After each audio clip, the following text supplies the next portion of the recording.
Second annual Austin Gorrell Championship game. As Pep would say, we are live and amplified. For those of you that don't know, I'm Billy Trudell. I helped the Gorrells put this tournament together.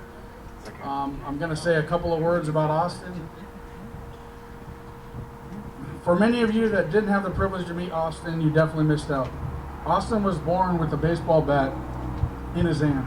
He loved the game and showed tremendous passion. Austin, known for his baby blue eyes, bushy blonde hair, and a smile that would put a smile on anybody's face. Austin accomplished a childhood dream to play D1 college baseball. While attending the University of Reno, Nevada, during an NCAA mandatory physical, he was diagnosed with a heart condition. 8 weeks later, God put wings on his back. Many of you know him as G-Baby. I know him as G-Money because he always came in clutch. Love and miss you, G. I just want to thank all the parents, all the teams, all the coaches, people that were involved in the tournament last year. We had 9 teams. We more than doubled it this year. We want to get bigger and better next year. And we couldn't do it with all of you here and all the teams that participated this weekend. We had a little hiccup with rain this morning, and we got through it, and here we are today. Austin's father, Kerry, wants to say a few words.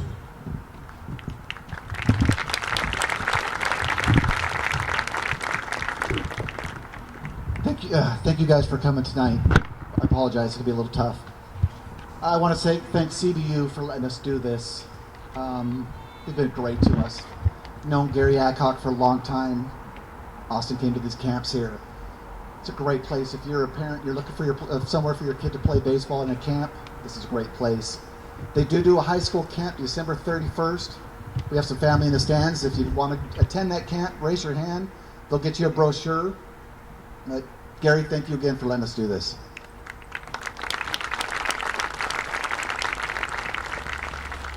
I want to thank my family, the Gorrells, the Latitos, the Knights, the Linscotts, Smiths, Valdez, Poobahs, the Crafts. I have a great family that has helped us get through this.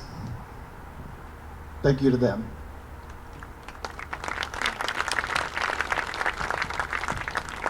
I want to thank Larry Gonzalez from the Riverside Police Department, Captain Larry Gonzalez.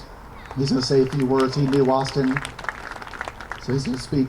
Thank you, Larry. Last year we had 9 teams. This year we ended up with 20. I don't think this would have happened without Coach Steve Madrill. This man has done everything for us.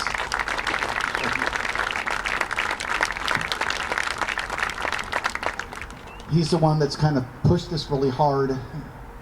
Billy and Ann did a lot, but he did a lot for getting these teams here. Thank you, Coach. I want to thank the Campbells, which is Ann's family. Brian and Marie,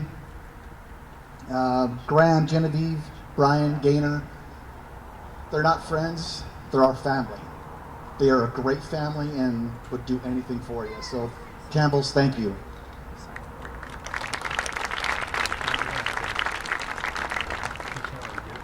Last but not least, Billy and Ann Trudell. You have no clue what these people have done. They have a huge plumbing contracting company, and the guy I worry about him. He works so hard. And he put this together, and I don't know how they do it. I just blessed. Gina did a lot this year. Last year we were no way to be able to do anything. We helped out a little bit this year. Gina did a lot. Our living room's a mess. It's like an office now.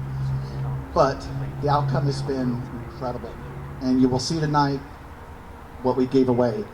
And it makes it all worthwhile, and I know Austin's excited. Thank you.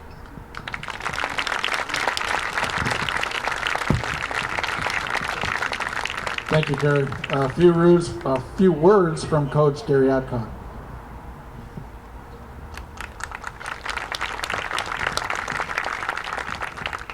Thanks for coming, and we appreciate the opportunity to host this.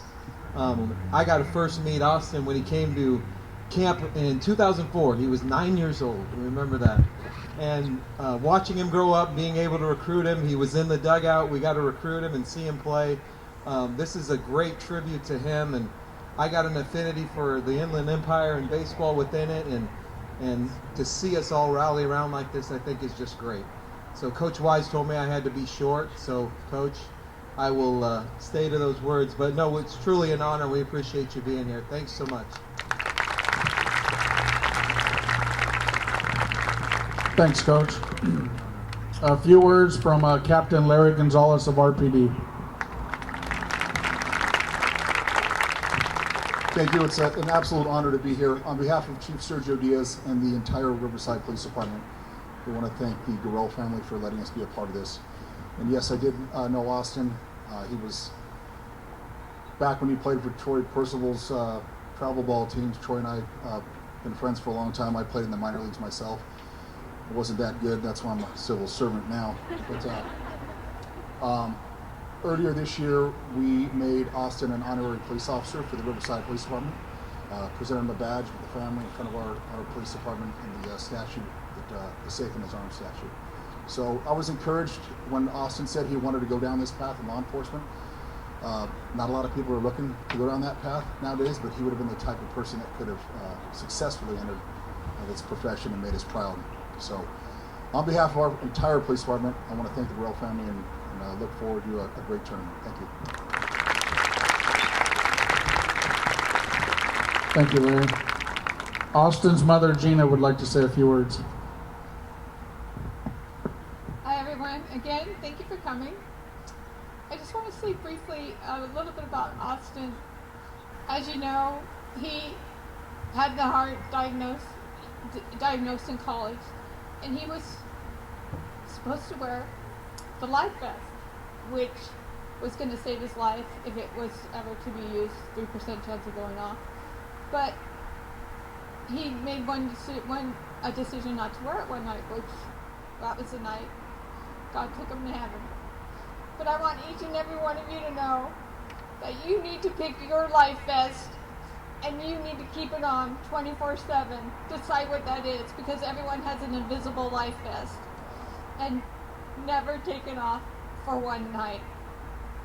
You guys can do anything. You're young. You have your life ahead of you. Never say I quit. I always said that. Never give up. I can't. Those are words that in our family that we never use, because you guys can do anything. 1 second. And I just want everyone to know that we are so thankful for this. Let me see my notes real quick, because I forgot some stuff. And as Austin would always say, this is one of his last quotes: "Don't take this game for granted. We blow it off like this game will never end for us someday. I have learned that it could happen. This is the greatest game on earth, and continue to play it in his memory is so good and keeps me going. All your texts, all your good words, kind words, putting up with me when I cry, constantly. I appreciate it, and I love you all." And one more time, as I leave here, I just want to say that I say every day, 100 times a day, I miss you, Oz. I miss you so much. And you are such a great kid, and I honor that you were my son, and Adam are my son, because this is so, he would be so embarrassed of this. He did not want attention, but I'm so happy we're doing it. So thank you all again for coming.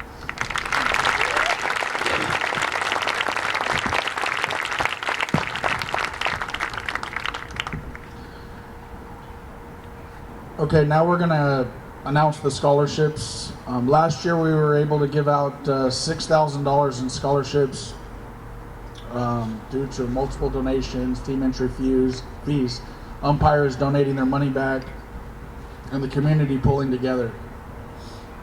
This year we're fortunate enough to give out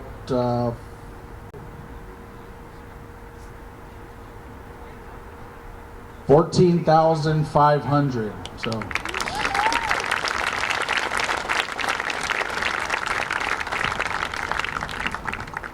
So the high school seniors that played in the tournament had to turn in a letter that the family reviewed, and I think we had about 30 letters that were turned in. and narrowed it down to these 7 winners. As I announce your name, please come up. $1,000 to Justin Adami from Poly High School.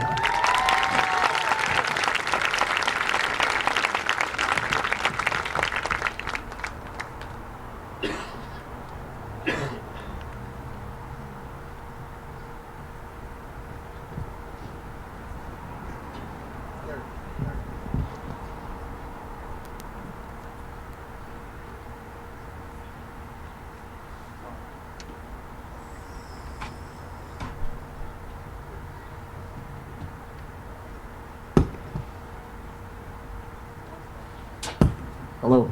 $1,000 to Michael Lara from Poly High School.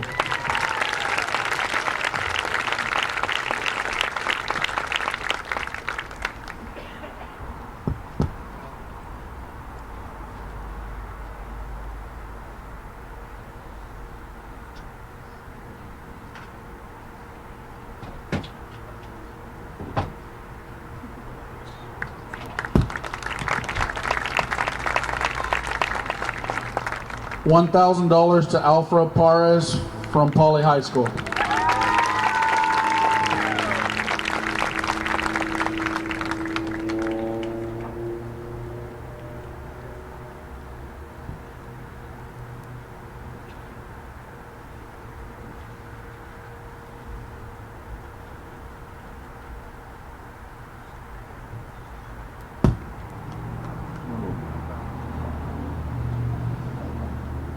$1,500 to Casey Dykstra from Santiago High School.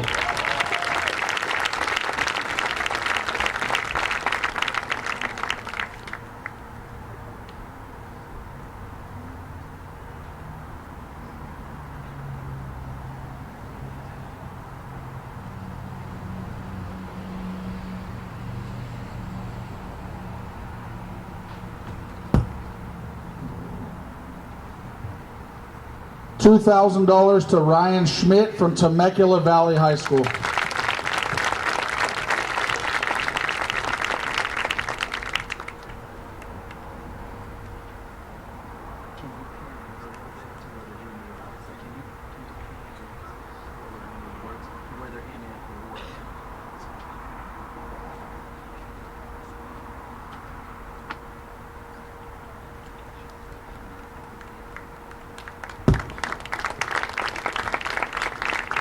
$3,000 to Casey Nemo from Temecula Valley High School.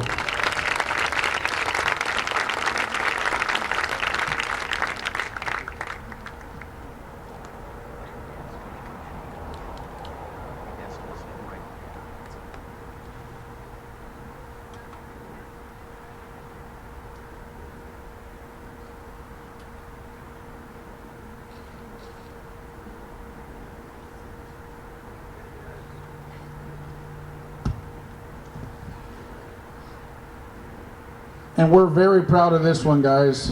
We thought we'd get $1,000 last year, and we planned to get maybe $7,000 this year. But we got $5,000 to Drew Sims from Vista Marietta High School.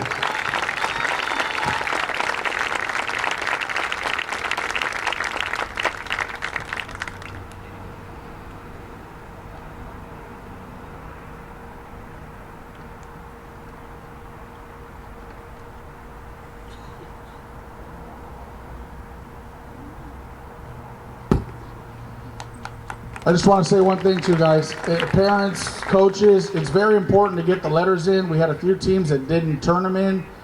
This is real. I have a son that's playing college baseball right now. They can use money. It doesn't matter if they got scholarships.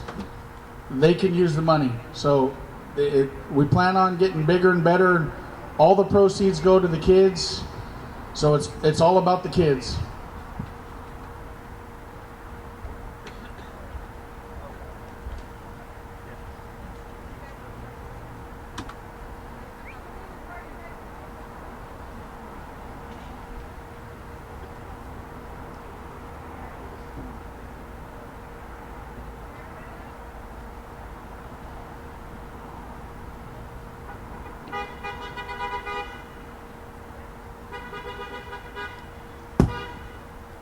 Congratulations, guys. Thanks again. Thanks for participating.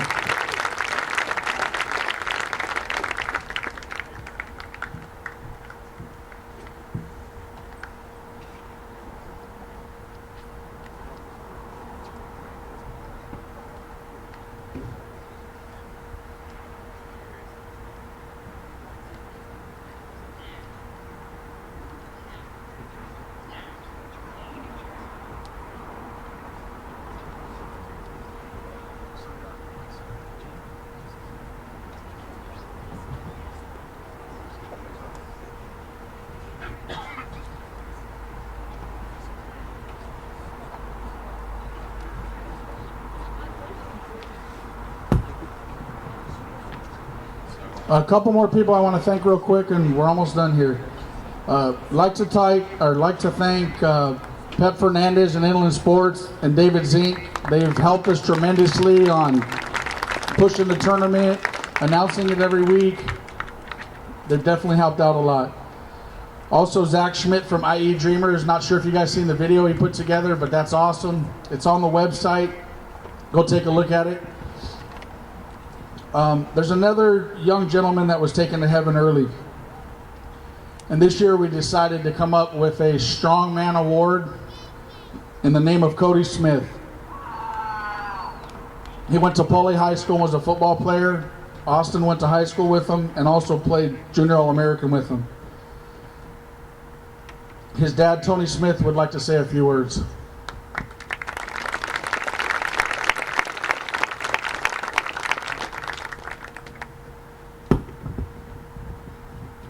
Well, let's say this is hard for me too, but I'll give you a little info about Cody. I think him and Austin are very similar together, just like the love and passion they have for the game, their leadership, and just never submit, never quit, as Cody is saying all the time. He would put everything out on the line, and I'm sure Austin was the same way. I mean, they love the game. They couldn't wait to get to practice. I mean, that's what I remember Austin too.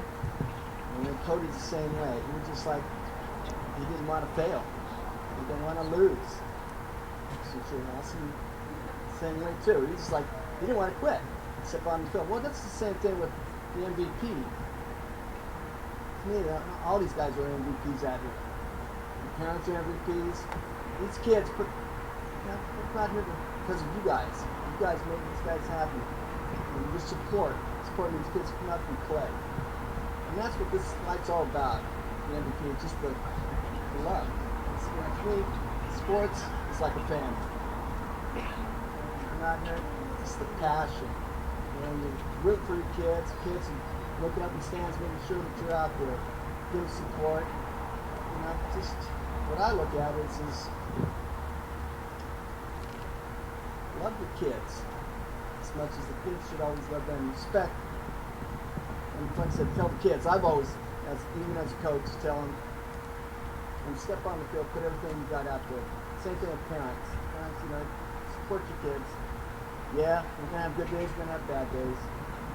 But come out here and just love the game. And that's what our boys did. Our boys love this game. They're just passionate about it. I said, it's hard for me to speak about Cody, but I appreciate keeping the memory alive too in his name. But like I said, his love is what he was all about. His love, his fight, tenacity, and that's what Austin was too. Just passion for it. Thank you guys again. Thank you all. Thank you, Tony. Now we will have Tallulah Lee with the national anthem, and the Riverside PD Explorers will display the colors.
Oh, say, can you see by the dawn's early light what so proudly we hail at the twilight's last gleaming, whose broad stripes and bright stars through the perilous fight o'er the ramparts we watched were so gallantly streaming, and the rocket's red glare, the bombs bursting in air, gave proof through the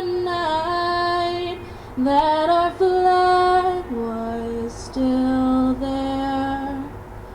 Oh, say, does that star-spangled banner yet wave o'er the land of the free and the home of the brave?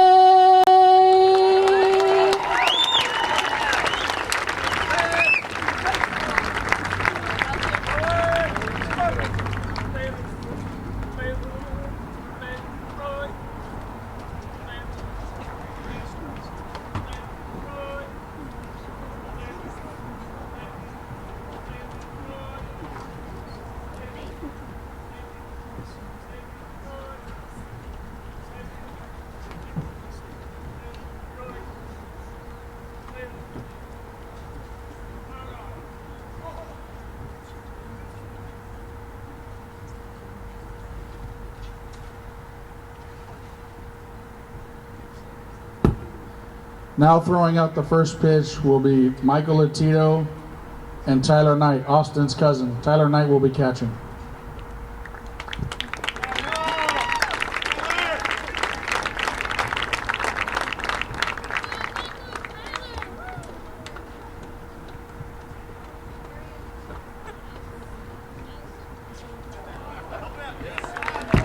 He dug it out. Play ball.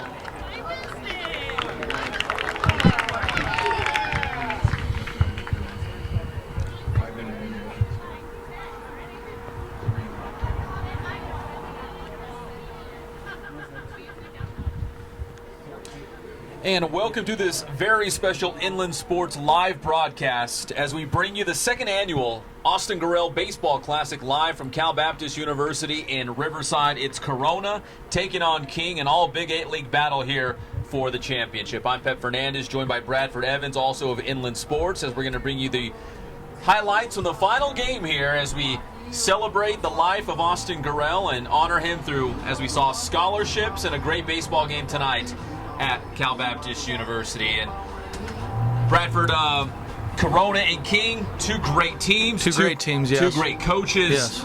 You couldn't ask for a better matchup here in the championship game of the Austin Gorrell Baseball Classic. I know it's your first tournament. What did you think here of the pregame festivities? I thought it was a really, really somber experience. Very incredible to just see the support that the community can bring to this, to Austin Gorrell. I mean, they raised $14,500 from $6,000 last year, just showing how much it's grown. And it's a very positive thing, and it just shows how sports can transcend and sports can heal. Absolutely. As we do this tonight, obviously Austin Gorrell is going to be on many people's minds, and Yes. And tonight they're playing in his honor. So many great teams in this one. It was Corona and King rising to the top to reach the championship game. An interesting dynamic in this one is we have Steve Madrill. He's the skipper for King High School. Old JW North coach. At JW North, he was the manager when Austin Gorrell was playing for the Huskies on 3rd in Chicago. Now he's over at King High School trying to win the Austin Gorrell Baseball Classic. So that'll be interesting as well. And then Corona, another great team from the same league, which is very interesting. Yeah, because the all Big 8 showdown here. It's a kind of like a rivalry game here in the middle of November as we approach Thanksgiving. So we appreciate you tuning in here on Inland Sports. We got to thank our fine sponsors tonight for making this happen, because without them we could not bring you the Austin Gorrell Championship game live. Our good friends over at Ken's Sporting Goods celebrating 40 years right here in the Inland Empire, from embroidery to tapestry, Letterman's jackets, helmets, baseball mitts. Of course, they got all your baseball gear. So it seems like every high school, most of the major universities and colleges in the Inland Empire, you go to Ken's, and why not? They're the very best. They've been going strong for 4 decades. Adrenaline Athletic Training in Corona. AdrenalineAthletic.com is the website. Please visit it. Check it out. They've got a lot of different training programs. They've got boot camps. You can do private sessions. They've got travel ball teams. So whether you play baseball, maybe it's softball, basketball, football, they can get you in the best shape of your life and make sure you're ready to, maybe it's win that scholarship, get a starting job on your varsity team. Check it out. Adrenaline Athletic Training in Corona. RE/MAX Advantage. Nobody sells more real estate than RE/MAX. 909-307-5665 is the phone number. Joe Miller's the guy over there you want to ask for. Tell him Pep Fernandez and the Inland Sports Show sent you. He's a huge sports fan, big baseball guy. So we thank Joe Miller and his team at RE/MAX Advantage with an office in Redlands and Lake Arrowhead. We appreciate their support as well. Spoiled. Quick quality oil change. We walked in here to Cal Baptist University, and Spoiled's got their logo up all over the place because Bill Navigato and his team at Spoiled absolutely care about the IE community, and they love local sports. In fact, Bill Navigato's got a son that plays here at CBU, so he's got some ties to the Lancers as well. So we appreciate Cal Baptist University welcoming us, and also Spoiled joining their team as well. And of our newest sponsor, we love these guys to death, it's Fandom House Studio. They do the sports edits, and we've been giving them away weekly on the Inland Sports Show. And they do a lot of great things, graphics, motion pictures, a lot of things, but we're really excited about the sports edit. And once again, if you follow us on Twitter and follow Fandom House on Twitter as well, you can win your own sports edit. So every week we give one away, but you got to listen to the Inland Sports Show every Saturday at 11 a.m. on Fox Sports Radio 1350 to win yours as well. So we announce the winner, and then we also give you the contest for the following week. So that's every Saturday at 11 a.m. on Fox Sports Radio 1350 a.m. Let's give you another live look here at Cal Baptist University as King and Corona warming up here to play in the championship game of the Austin Gorrell Baseball Classic. And gosh, Bradford, they gave away more than twice as much scholarship money this year than the previous year. That's just incredible to show the growth that's happened in over a year's time. Only a year's time. This tournament has only happened twice, and I'm looking forward to seeing how much this tournament can grow. And it was really nice to see the whole community come out and support these Big 8 teams. There were 20 teams total in this tournament, growing from 9, and that's just an incredible thing to see. I mean, I would think so, don't you? Yeah, absolutely, because last year they were kind of in a time crunch because they really wanted to do a local baseball tournament to honor Austin Gorrell. And they've gotten everybody in the Riverside County area. Yeah, I mean, really, like when you look at the teams participating, it's a real who's who. Yeah. There's so many great teams in Riverside County, and a majority of them are here in this tournament. It began on Saturday, so it was Saturday, Sunday, Monday. All building up to the championship game tonight here, 5 o'clock at Cal Baptist University. They're still doing some of the scholarship pictures and the photo opportunities down here on the field. And just a little bit, the first couple innings of the game, we're going to, of course, show you the baseball game, but we're going to mix in there is a baseball game after all.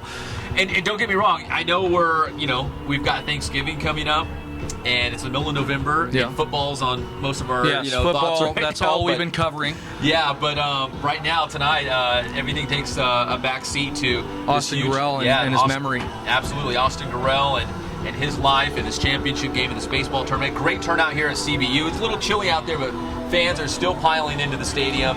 And if you're watching us live and online, we appreciate that as well, because we're honored to even just play a small part in this great tradition that's in its second year now. We had mentioned that $14,500 worth of scholarship money being presented. Last year it was $6,000, which was a huge accomplishment last year to pass out $6,000. In such a short amount of time, too. You're exactly right, Yeah. and to more than double the field as well. You mentioned, 20 schools? Double the field, yeah, 20 schools from 9, which is just awesome to see. And I'm looking forward to a good baseball game. After all, we are playing a baseball game. It's so early, but the fact is that all these teams came to support the Gorrell family, the foundation, and it's just a really heartwarming thing to see this entire community get behind the Gorrell family. So we're just moments away from first pitch here. Like I said, we'll have some interviews mixed in throughout the broadcast, including the Gorrell family and some of the fans here tonight. I know for a fact that Tristan Beck, former Corona High School pitcher, the ace of the Stanford Cardinal, he's in the house. We're going to get Tristan up here and talk about this. His younger brother, Brendan, one of the star players for Corona High School. And, of course, Steve Madrillo, I wish we could bring him up here, but obviously he's obviously in the busy game. Coaching. Maybe we'll get a wireless mic. I guess we could do that. we Send could a do wireless that. Hey, mic they down. do it. They do it all the time. They go in dugout interviews, right? They do. Maybe we'll do that. They do. No guarantees, though, right? So there's a look at King High School as they head to the dugout. And there's Andy Wise, head coach of Corona High School. The cool thing about Andy Wise, because he's been on the Inland Sports Show several times, is he likes to state claim, and we believe him, that he started the walk-up music. He started the walk-up music. He says he did, and I have no He says reason he not did to that. believe him. When he was a dirtbag at Long Beach State University, he says he started the walk-up music. He's quite the trendsetter, then, I would say, right? He definitely is. I mean, look at that mustache. So. And there's Steve Madrill. We just call him the skipper. Former Arlington High School star. Coached at JW North as well. Yeah, formerly Coach of Austin. North. First year at King. So actually our first look at Steve Madrill in these King colors, which might take a little getting used to. Wolves will be wearing the red tops, white pants. And while Corona in the all gray, Corona will be the visiting team. They'll be up first as King High School is getting set to take the field here at Cal Baptist University.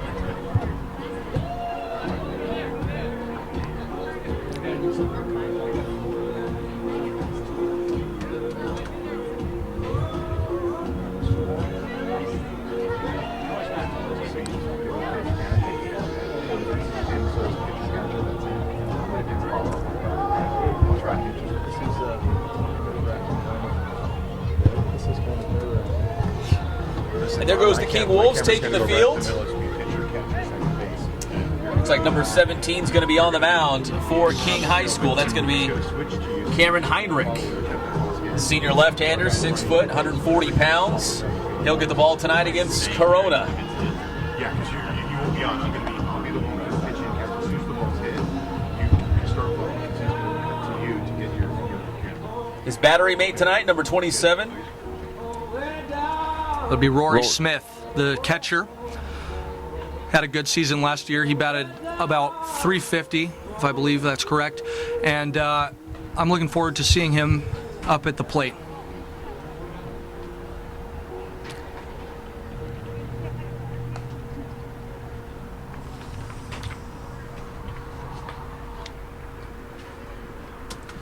God. Finally set for about first pitch here at Cal Baptist University.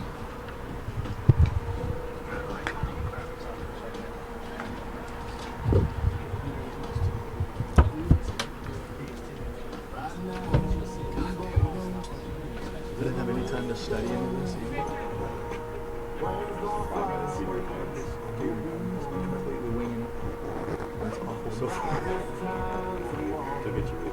Yeah. I just gotta get a rhythm because I'm like,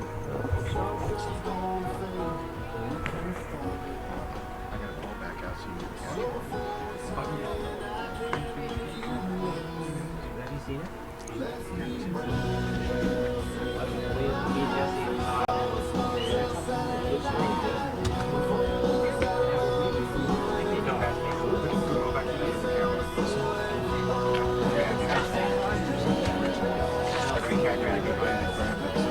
know, but I'm not going to go to that one now. I'm just calling that up. Oh, okay. Okay. So there we go. So it's going to look like that. So I'm good? Yep, you're good. You're good.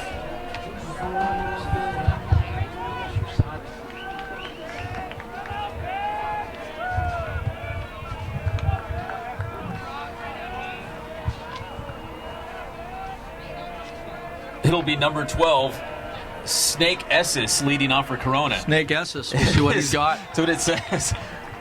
Nice hack Snake there. Esses. You're I'm gonna have gonna to assume remember that's a that. You're gonna have to nickname. remember that one because Yeah. I don't know if I can honestly. Snake Esses. It's a big boy though. Andy Wise, he's a character, but I don't know if he's pulling our chain on that one. Yeah, he he might might be. actually be named Snake. And if your name is Snake, then we apologize that we're laughing. I think it's pretty cool name. It is a cool name. Very unique. He's a big kid too. 1 ball, 1 strike, 1-1 the count to Snake. Snake hits one to short. Nice play by the shortstop across the diamond, and the out at first for the first out of the game. That was just a great throw by the shortstop there. He just gunned him down, and that just shows the arm strength that he has there. That was number 23, Nate Webb.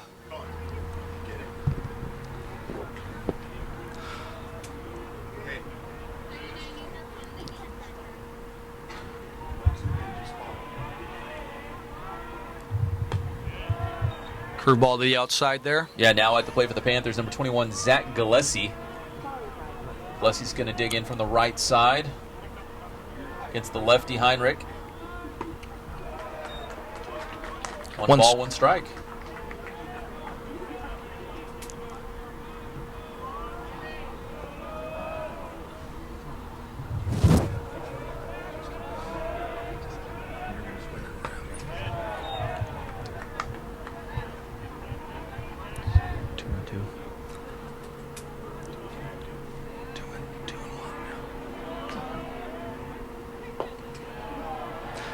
It's good eye there, not swinging at that ball, just taking what the pitcher gives you.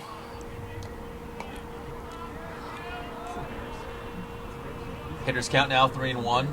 I would think they give him the green light, right? Yeah, Why not? absolutely. Why not swing away? We're playing in November. It's fun to see. a championship exactly. game. Of course, both teams want to win this. Big cut there. 3-2, full count for Zach Gillespie. On deck for Corona High School's Jaden Kiernan. Another big Strikes cut, out. goes down swinging. Very good pitch there. He just got him on the breaking ball, got him swinging, and we'll see if he can do that again. 2 down for the Wolves as number 34 will dig in for Corona High School. Sebastian Ortega. Jaden Kiernan. Jaden Kiernan, my mistake. So 2 up, 2 down. First pitch to Kiernan is in there for a strike.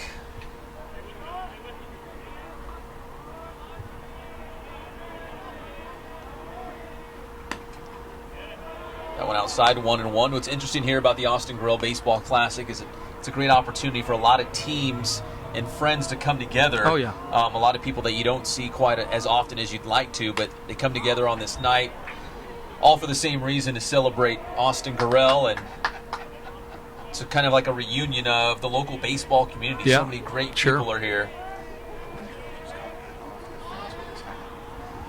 And we're being told, breaking news, that Steve Madrill, a.k.a. the skipper, took that foul ball off the back netting, correct? Took his hat off and caught it. Steve Madrill still got it. Glove or no glove? It doesn't matter. Pushes this ball to right. It's going to make its Red flag. way out. ball. It's going to touch car. Don't say that. Don't say it's going to hit my car, please.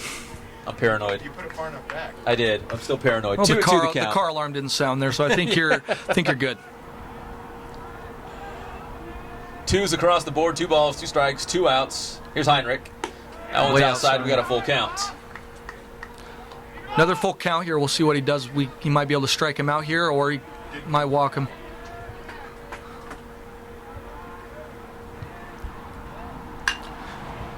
Big drive to right field. He's going to track it all the way back to the warning track. Over his head, bounces off the wall. That'll be a double for Jaden Kiernan as Corona collects the first base hit of the ball game. Kiernan pulls up to second. Up steps Jeremiah Pretty with a man in scoring position here with 2 outs in the top of the first. What a great name that is, Jeremiah Pretty. Oh, so pretty. Oh, so pretty. Yeah. Spelled a little differently, but Yeah. pronounced the same. You could get away with making a few puns from it, I'm sure.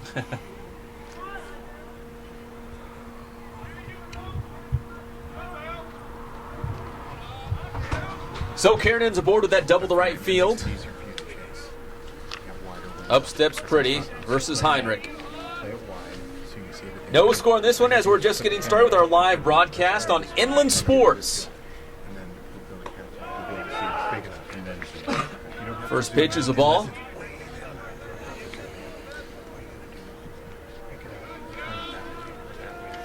Hunter Collins on deck if we get that far. 2 outs in the top of the first. Pretty's going to watch that one sail into the catcher's mitt, and it's 1-1.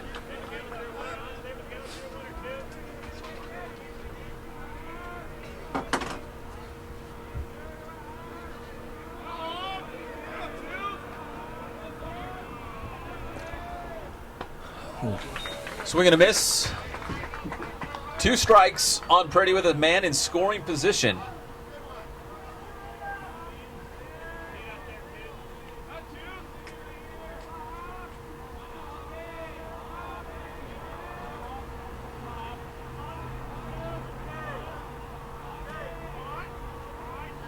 Heinrich deals, just gets a piece of that ball to fight it off, and he'll live to see another pitch. Expect a ball here, Pep. I'm not sure he's going to give him anything down the pipe to hit. He's got one more ball to throw, and we'll see what happens here. Ugh. 1-2 the count. Kiernan still on second base.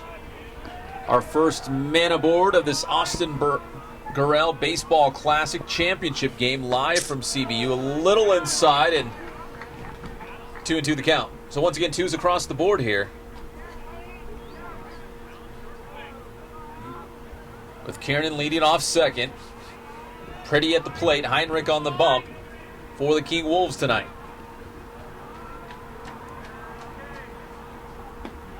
And there's strike 3, staring at it. Heinrich gets out of the jam. Great pitch there. Just got it on the outside corner, and that'll change the inning. All right, so after the top of the first, no score. King Wolves coming to the plate. We'll be right back after this commercial message.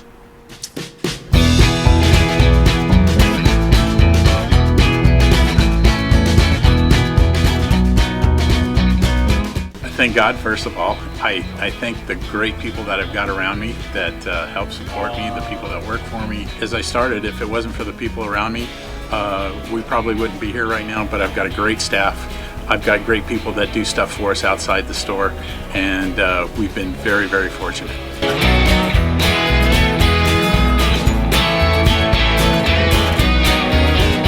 Our service is impeccable, and we just keep trying to get better every year. We can do online stuff for your teams, as well as, like I said, the screen printing, the embroidery. We also have 3 women that do extra sewing for us, like tackle tool on uniforms, or the bling or rhinestones for different shirts for the ladies. That's why we have certain racks just for certain schools, and the fun about that is that it turns into other schools that may come in here that aren't as close, that we can do stuff for them as well. We've had very, very good customers throughout the years, and it's just been a blast.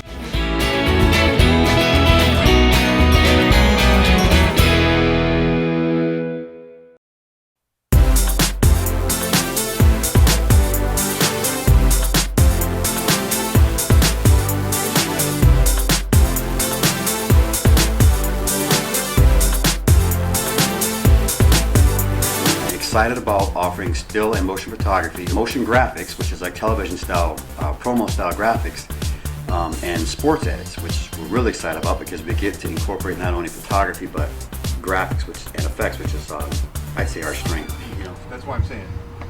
And we are back live here with the Austin Gorrell Baseball Classic Championship game. King and Corona hooking up for the title. A nice double by Jaden Kiernan in the top of the first inning for Corona, but they strand him at second, and up steps the King Wolves. Nice rip to left field by number 7, Eddie Rivero. Rivero's on board, and there goes the no-hitter. Great hit there. He just sat on the pitch and smacked it out. So great job, Bradford, by Rivero to get on board.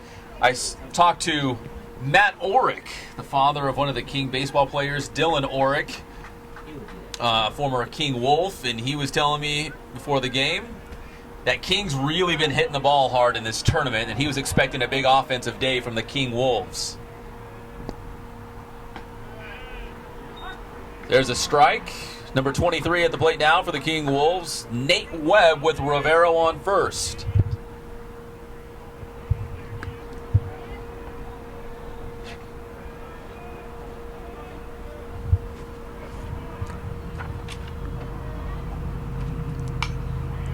Pops this one over the backstop.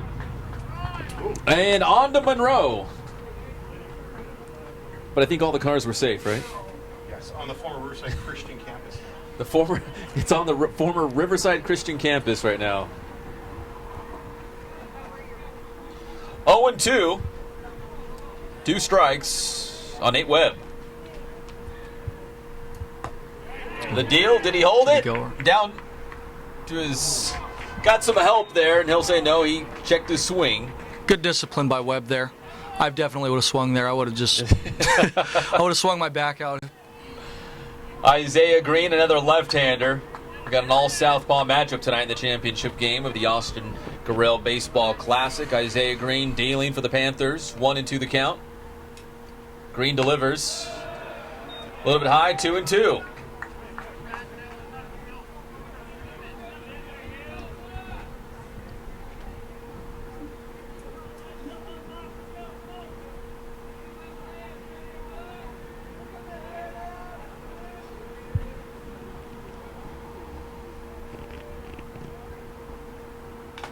Green deals, fouls that one off, got a piece of it. Green keeping an eye on Rivero on first base as he takes a very deliberate windup.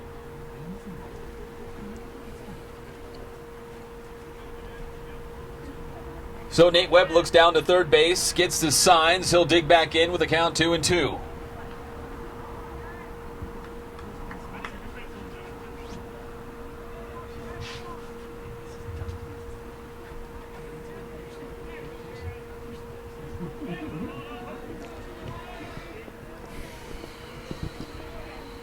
Green checking out Rivera at first.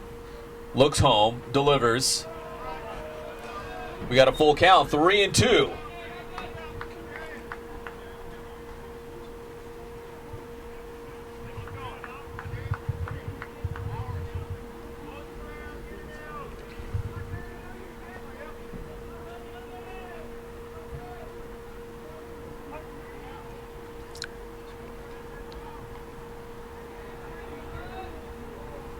Three and two. Once again, there's the pitch. High, and Webb is aboard as the King Wolves put runners on first and second, and up steps Trevor Cadd, Bradford, one of their top hitters this season. Yeah, I mean, we'll see here. There's a good chance that he could drive a run in here. There's 2 people on base here, and we're going to see what happens.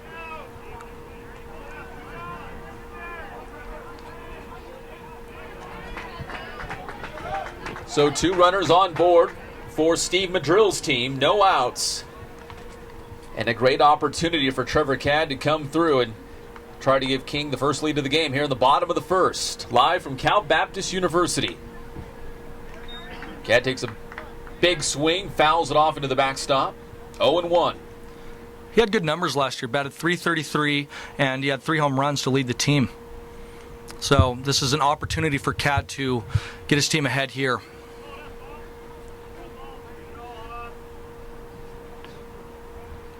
One strike on Cad. Runners on first and second. Green. The offering. Takes a cut at it. 0-2. Not the best swing to, not the best ball to swing at there. Bradford, we had King High School baseball on the Inland Sports Show last year. Trevor Cad was one of the players that joined us in studio. And sophomore last year. Yeah, he had a big sophomore campaign. One of the team leaders as a sophomore on this King team. As Green delivers 0-2. Big swing by Cad deep to left field. They will give chase, and this ball is out of here. 3-run shot for Pep, Trevor I said, Cad. watch out for the power there, and he definitely blasted that one out of the park. Great hit. That'll bring in 3. You just said I think he had 3 home runs last season? Yeah, 3 home runs to lead the team, and you know, if he can hit like that in February when baseball season rolls around, you know, they're going to be in good shape. Going to be able to expand on that 4th place finish they had last year in the Big 8. And you know the secret to their success, right? What is this? I'm going to hit you with some inland sports knowledge. If you listen or watch the Inland Sports Show, you already know this. I'm a new contributor and listener, so I doubt I've heard this one. As Rory Smith steps in for the King Wolves, they have a shake weight in their dugout. You know the shake weight? You see the infomercial? And they never leave home without it. They always have a shake weight in the dugout. They pass it around. They use the shake weight, and that's really what they credited their success to last year. So if they don't have the shake weight, if they're hitting poorly, that's the reason, correct? Yeah, I would venture to say that the shake weight is somewhere in that King dugout right now. Has to be.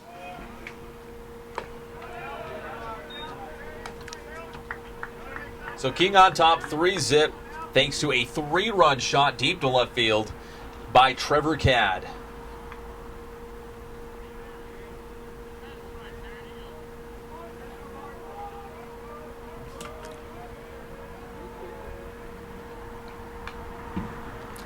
A lot of these kids are really big. When I went to Redlands High School, none of our guys were even close to the size of some of these guys that they have. These are ballers. Nothing against Redlands. Yeah. We love Redlands, too. But, you know, we don't have them as big out there as they do in Riverside. When it comes to high school baseball in the IE, the Big 8 League is so tough. Oh, yeah. Southwestern League as well, but Big 8 League's got so many great players and great teams. Tied at Trinidad at Santiago. Good friend of the program. They got first place last year in league.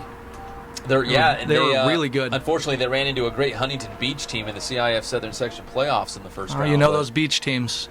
The Inland Empire and the beach schools definitely have a rivalry there, and, you know, it's too bad the Inland Empire didn't win that one.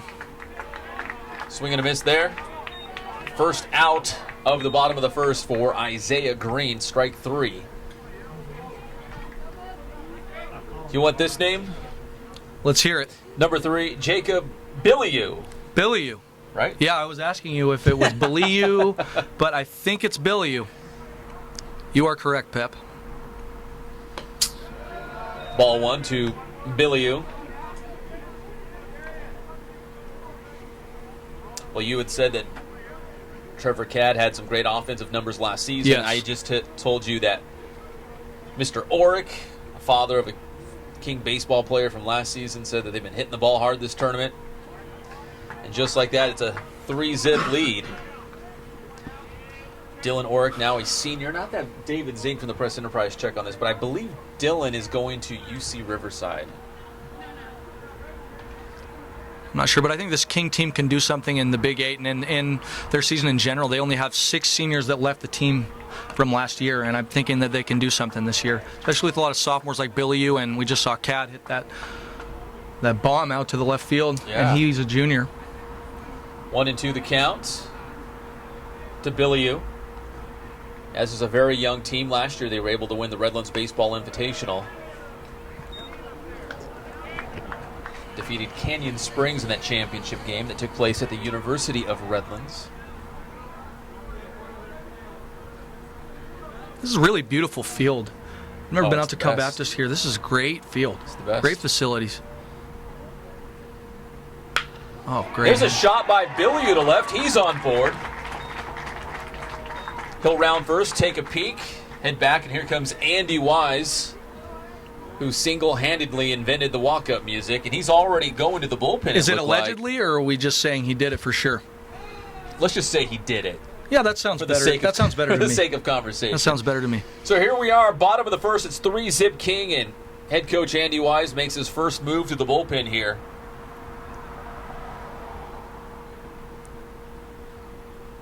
Isaiah Green's going to head to the bench and make way for number 19, Ricky Ramirez.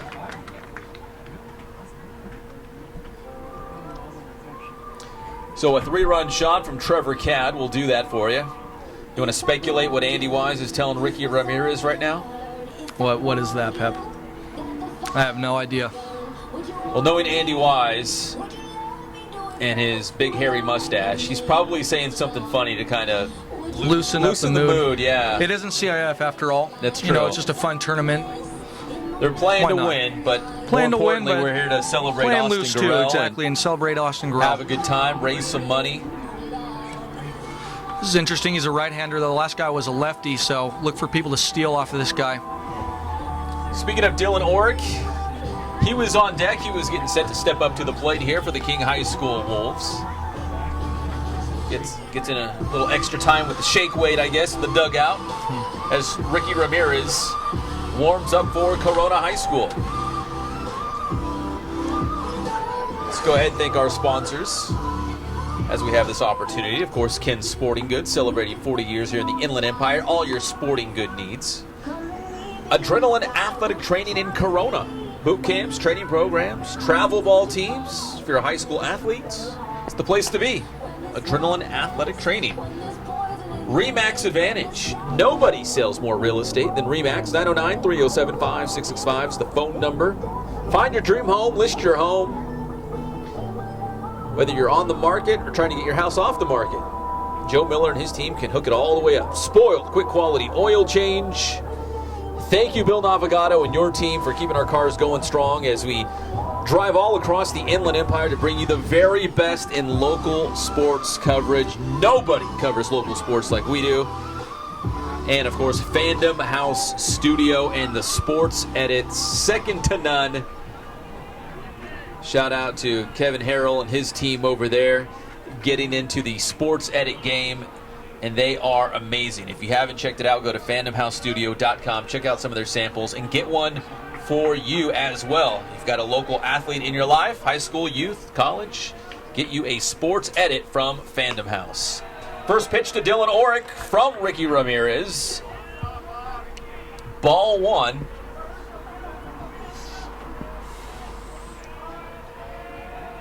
Billy Hughes on first. Orrick, the big left-hander. Bradford, something about a left-hander swing. Yeah. It's just pretty. Just it love. is. I mean, of course, like a guy like King Griffey Jr. comes to mind when I think of a beautiful left-handed swing. Sure. And what the big trend is now is this switch hitting. A lot of people are switch hitting here. And, you know, the ball comes at you different angles, whether you're a left hitter or a right hitter. And it's important to add that to your repertoire now if you want to make it to the majors or even college. And that's where the managers step in, you know, to get those left-on right battles, as this one's fouled off into the net. 1-2 the count to Dylan Orrick. His father, Matt's a good dude, came up to the press box. Just wanted to say, great job, love the Inland Sports Show, and thank you for doing this game and doing your part for this Austin Gorrell Baseball Classic. And I you know, what do you say? I feel like we're just doing a small sliver of what's going on here tonight, but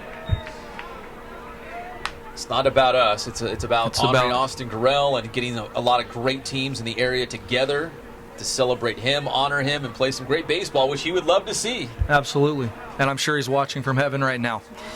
You are exactly right, Bradford, as Orrick slaps this ball to third. Trying to turn to, and Orrick does not get there in time. Double play, Corona. Great double play there, Pep. 5-4-3 double play. And that'll end the first, but Trevor Cadd with a 3-run shot for the King Wolves. The Wolves lead 3-zip after one complete. We'll be back after this commercial break.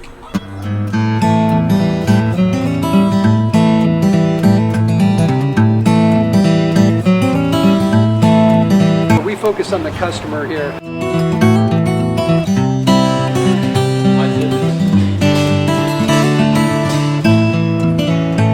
Believe it or not, that is the biggest thing for customers on an oil change. They just want the convenience of coming in, driving in, getting it done and driving out.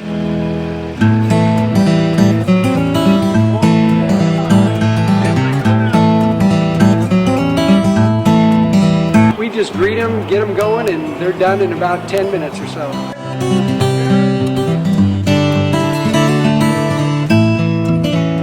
We don't push any sales on them. We do the oil change, and I think that's what sets us apart is our customer service. Vacuumed and cleaned your windshield for you as well.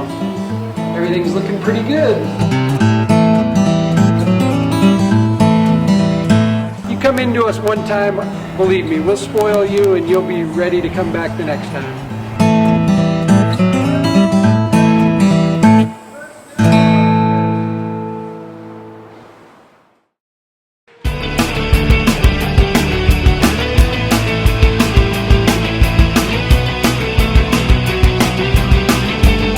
That we offer here, the performance training is definitely specific to. Sorry, I hate to hear. And welcome back live to Cal Baptist University. Big rip from the Panthers. Incredible.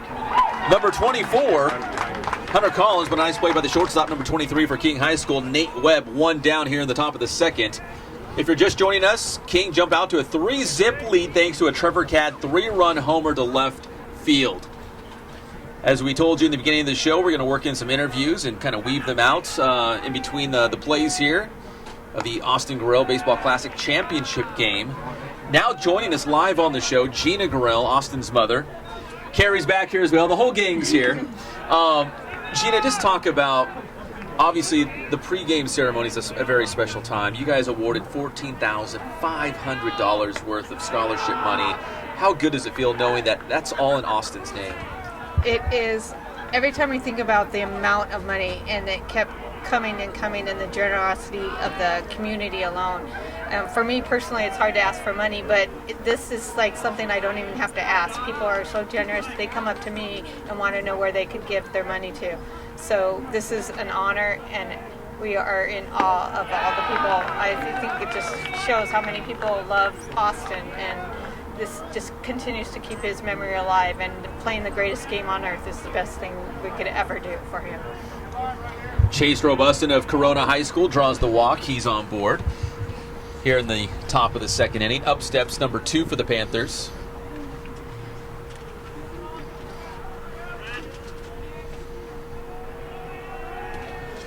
And Gina, let me ask you,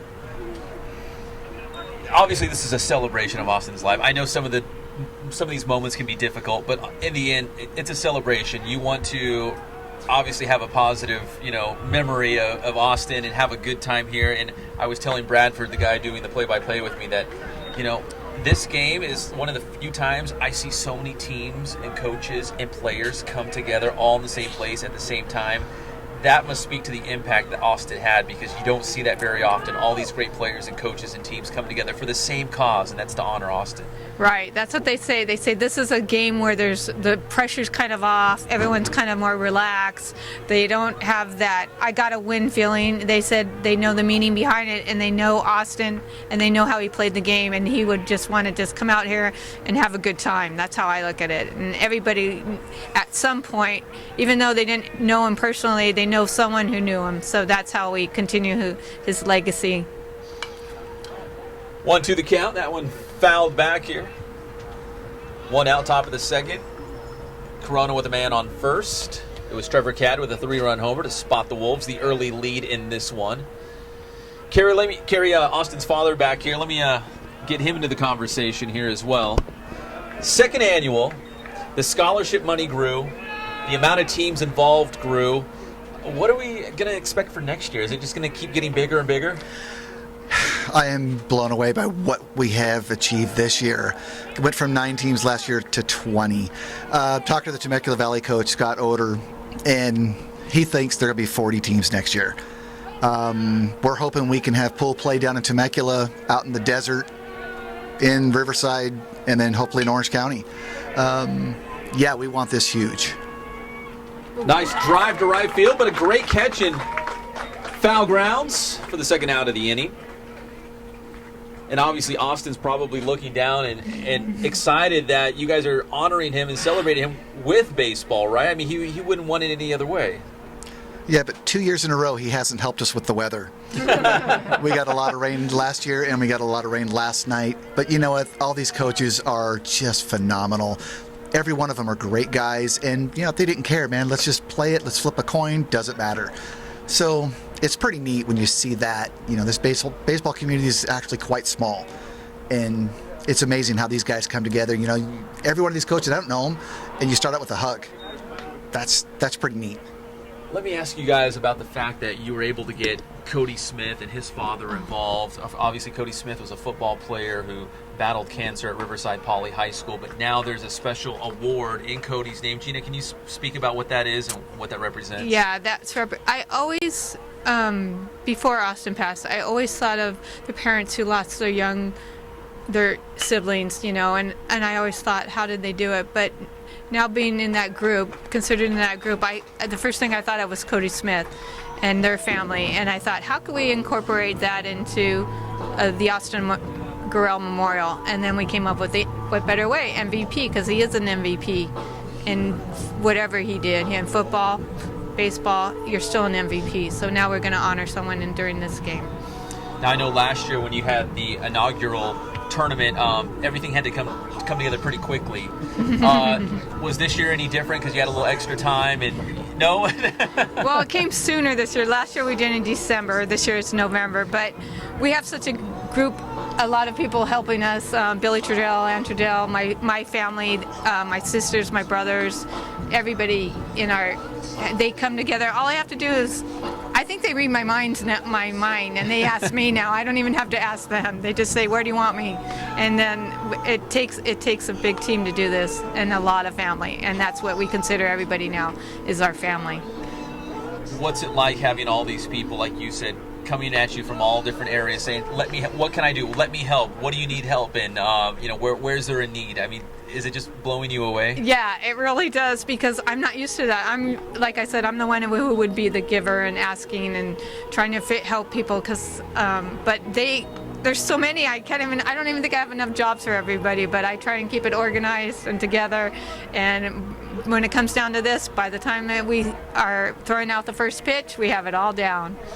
Well, there's a lot of people involved in this. You want to take an opportunity to just thank some people? Maybe it's sponsors, maybe it's volunteers. Obviously, the Trudell family's been instrumental in helping get this tournament off the ground from last year. But yeah, you got the floor. Oh, I got the floor. Yeah. This is like paparazzi here tonight. I feel like a movie star. But again, I would like to thank Billy and Trudell, their whole family, everybody.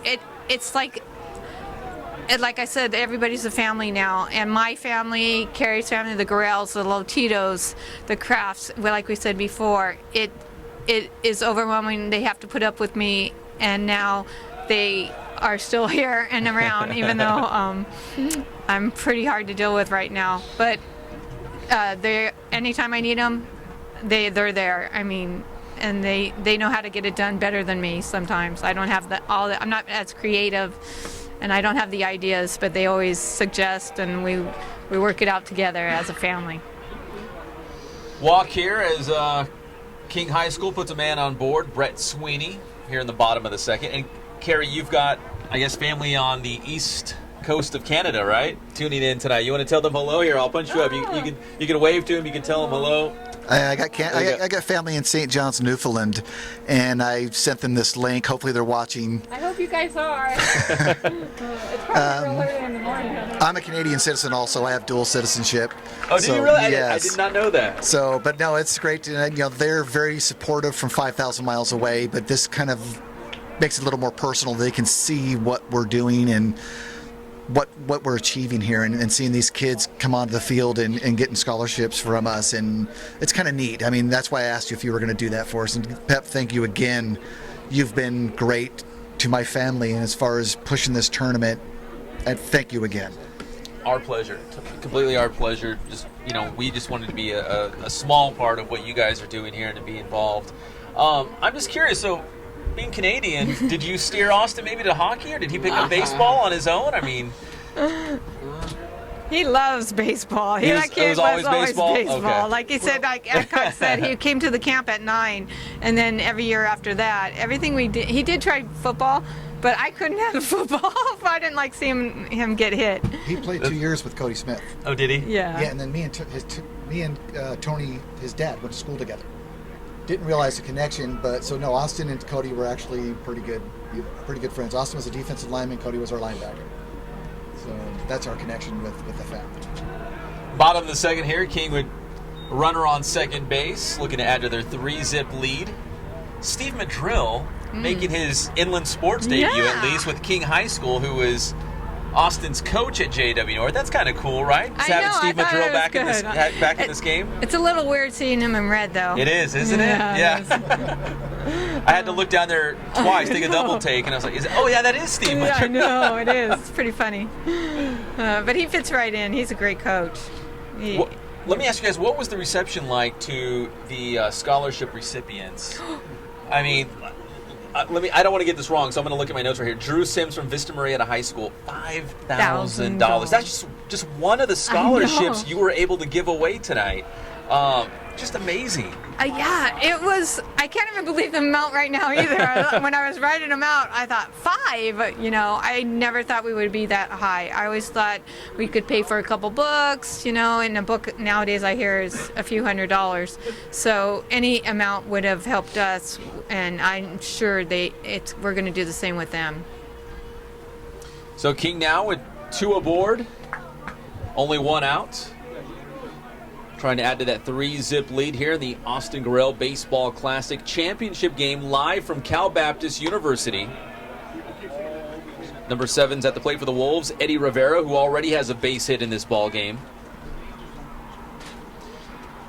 We had the scholarship award winners earlier in the show, but it's worth mentioning again. Justin Adame from Pauley, Michael Lara also from Riverside Pauley, Alfred Paris from Pauley, Casey Dykstra from Santiago, Ryan Schmidt from Temecula Valley, Casey Nemo from Temecula Valley, and of course the guy we just mentioned, Drew Sims from Vista Marietta High School, a $5,000 scholarship as this ball is fouled into the net behind the backstop. 1-1 the count. So guys, going forward, obviously this is going to keep going, so without giving away all your secrets, you got any big changes on the horizon? Things you'd like to see happen with this tournament, the Honor Austin? You know what? Coach Ty Trinidad at Santiago came up with an idea. He's a great guy. Yes. Just met him, and he'd been over backwards today to get us that field and get it ready to play. You know, such a great guy. He went to Tomark and told him about Austin. The guy watched the video. He came to Santiago and he went to Centennial and delivered Diamond Dry for free. Oh my gosh! Just to make sure those games take place. Yeah. And his daughter had a heart condition, and she had surgery. She's fine. I called him. I left a message with him, but you know that just shows you what comes up. You know, Tomark just went out of their way for us, and it was incredible. And I'm sure it's last minute, right? You know, because the weather rolled in. It's like, oh my gosh, what are we going to do? And they just jumped in there at the last minute to make it happen. Well, and one of Ty's ideas was he said for this championship game next year, we need to come up with jerseys with Austin's name on the back. Oh, yeah. Use silver and blue like Reno's colors, and the kids wear his kind of like Jackie Robinson. And I looked at him, I thought, you know what, that's a great idea. So we'll just have to get sponsors and push harder. And we're shooting for 40 teams next year. We're going to double. Every year we're going to try and double. So we're shooting for 40. I don't know if we can do it, but we're going to do our best. Why not, right? You got plenty of time between now and next year. I think word of mouth, too, is what's going to get us the more teams. Once they hear about the competition that we have here, the way it's run, the scholarships alone, I think will bring in a lot of schools. Yeah, who wouldn't want to be involved with that? I was just looking at the teams that are here. Because Riverside County's got a lot of great baseball, and there's so many good teams here. It was unbelievable. I mean, you don't even get these, this kind of a collection of great high school baseball teams, even in a spring tournament. I know. The Orange County's coming over, and we had a team, Shadow Hills, from Indio. And Jurupa Hills, which is a San Bernardino County school. They were in the mix. So Ayala. Ayala. Yeah. It's nice. Full count here, 2 outs. King High with a man on second. And there was strike 3 as number 19, Ricky Ramirez, gets out of the jam, but the Panthers still down 3-zip. Well, Gorrell family, I appreciate you coming up. Is there anything else you'd like to add? Anyone else you want to thank? I think we've covered we running out of words. I just don't know how to tell everyone how much we appreciate everything. Thank you isn't enough, but if I had to say it a million times, it is all heartfelt. I know I have my 24/7 supporters on call, on speed dial, anytime I need them. And I just want to say thank you to this wonderful community that we live in. Well, it's a huge event. So proud to be a part of it, and it's just going to get bigger and better. And thank you for coming up and taking the time to join us here on the live broadcast. Thank you again. Thank you. For having us. All right, we'll be back with more live action from CBU after this commercial break. That screams action, athletic, information, all in one unit, and easily to share with friends, family, coaches. Get you something creative, have fun with it, have fun with the photo shoot. We have our gear that we need to be ambitious with our production value. Really excited about the offer of sports edits, and especially when you see some of the major college programs, what they come up with, and the fact that we can have just as good a production value. You know what, I don't think we've really seen the potential of what we can do with the sports edit. That's part of the reason I'm kind of excited. More to come, I guess.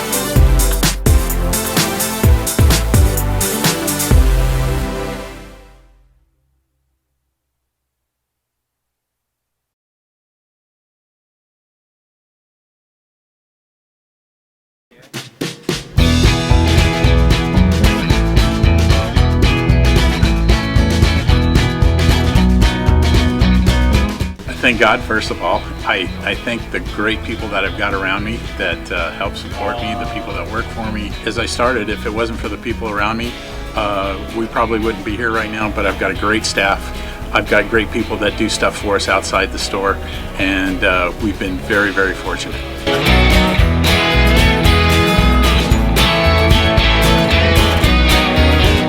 Our service is impeccable, and we just keep trying to get better every year. Welcome back to live coverage of the Austin Gorrell Baseball Classic Championship game. Top of 3 here, and Corona's got a man on. Wyatt Boyer draws the walk with his Panthers down by a score of 3-0. It was Trevor Cadd with a 3-run shot in the first inning. The spot starter number 17 here for King High School, Cameron Heinrich, an early lead. Now at the plate for the Panthers, number 12, Josiah Garcia. Garcia tries to check that swing. Might have got a piece of that ball, but it's ball 1.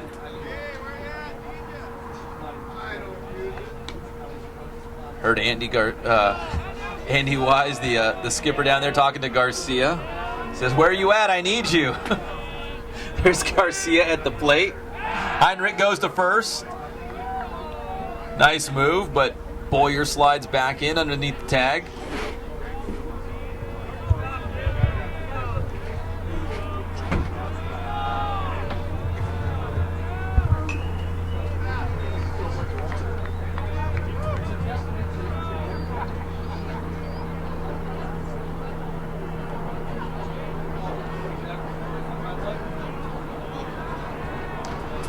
One and 1 the count. Garcia digs back in. Heinrich, the southpaw, delivers a little high. 2 and 1.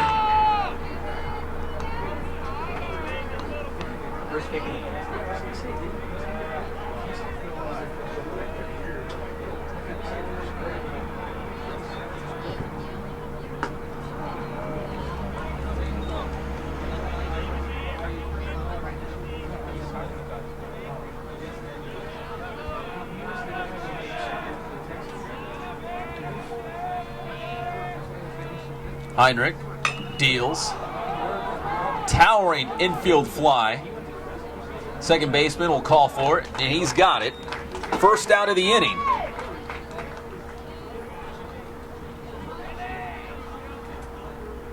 Zach Galissi now stepping up to the plate for Corona High School here.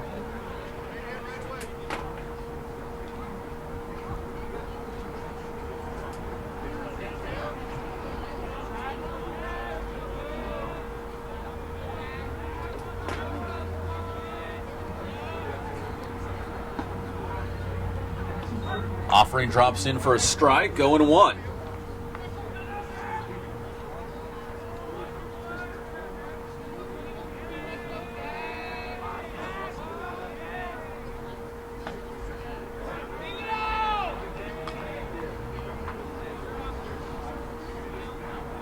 Ball makes it 1-1. One's across the board. 1 ball, 1 strike, 1 out. Man on first for the Panthers. Heinrich deals. Outside, 2-1.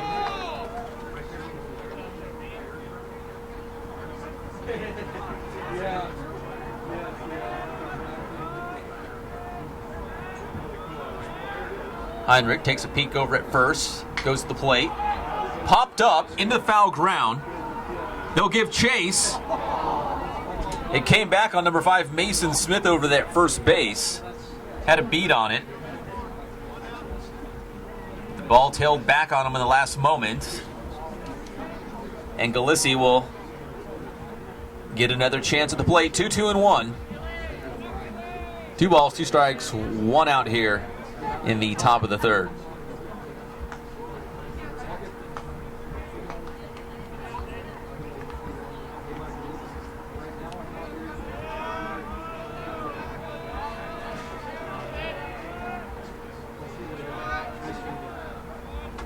Galissi inside. He'll take the ball. Full count for number 21, Zach Galissi.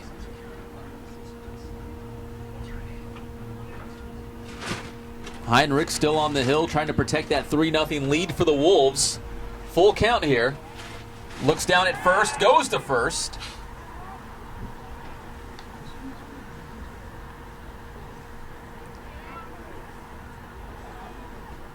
So Heinrich keeping an eye on that base runner with a full count on Galissi at the plate. Heinrich deals inside, ball 4. Galissi will trot down to first base, and the Panthers have 2 men on board. And up steps big number 34 for Corona High School, Jaden Kiernan, who had a double in the first inning. Definitely showcased his power last at bat. Big hitter, and this time they'll really need him to come through with a couple men on board as the King Wolves will get together on the mound and talk this thing over as Andy Wise is having a laugh over there with the umpire. Like we said, you play to win the game, but they're also having a good time because they have, obviously, there's something bigger at this tournament as Andy Wise actually wants to head down to the hill. He wants to head over to the hill. Probably wants to hear what King High School is saying over here. If you're the king of the walk-up music, you probably got a pretty good sense of humor. Absolutely. What type of walk-up music are we talking about? Did he roll up with some Beethoven? Did he roll up some with Metallica? I think I might have to bring David Take from the Press Enterprise in on this one, but I think it was, I want to say it was like AC/DC, but even at Corona High School, I think he put up a quote from Biggie Smalls. There we go. Like on the side of the dugout. That works. He's a music aficionado. Yeah. He appreciates good music, Seems rock, like it. rap. He likes it all. He does. And the birth of the walk-up music, right? Andy Wise. Wasn't he the king of the walk-up music? That's right. Yeah. The LA Times article written about his walk-up music. It's got the whole thing going. Which artists we were talking about? I think it was Metallica. I told you. Did I tell you? Yeah. Don't even know Andy Weiss, but I figured it was Metallica with that mustache. With that mustache, the mustache just gave it away. Is definitely not heavy metal. 2 men on for Corona High School. Up steps Jaden Kiernan. Doubled in his first at bat in the first inning. As the Panthers try to chip away at that 3-zip King lead that came by way of Trevor Catt's 3-run tater in the first inning. Heinrich still on the hill for King. Deals. Kiernan's going to push that one into foul ground down the right field line. 1-1-1 across the board. 1 ball, 1 strike, the count.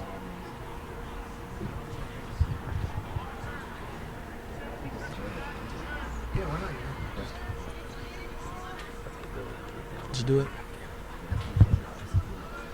Runners on first and second for Corona High School. Heinrich goes to the plate, outside. 2-1, the count to Kiernan.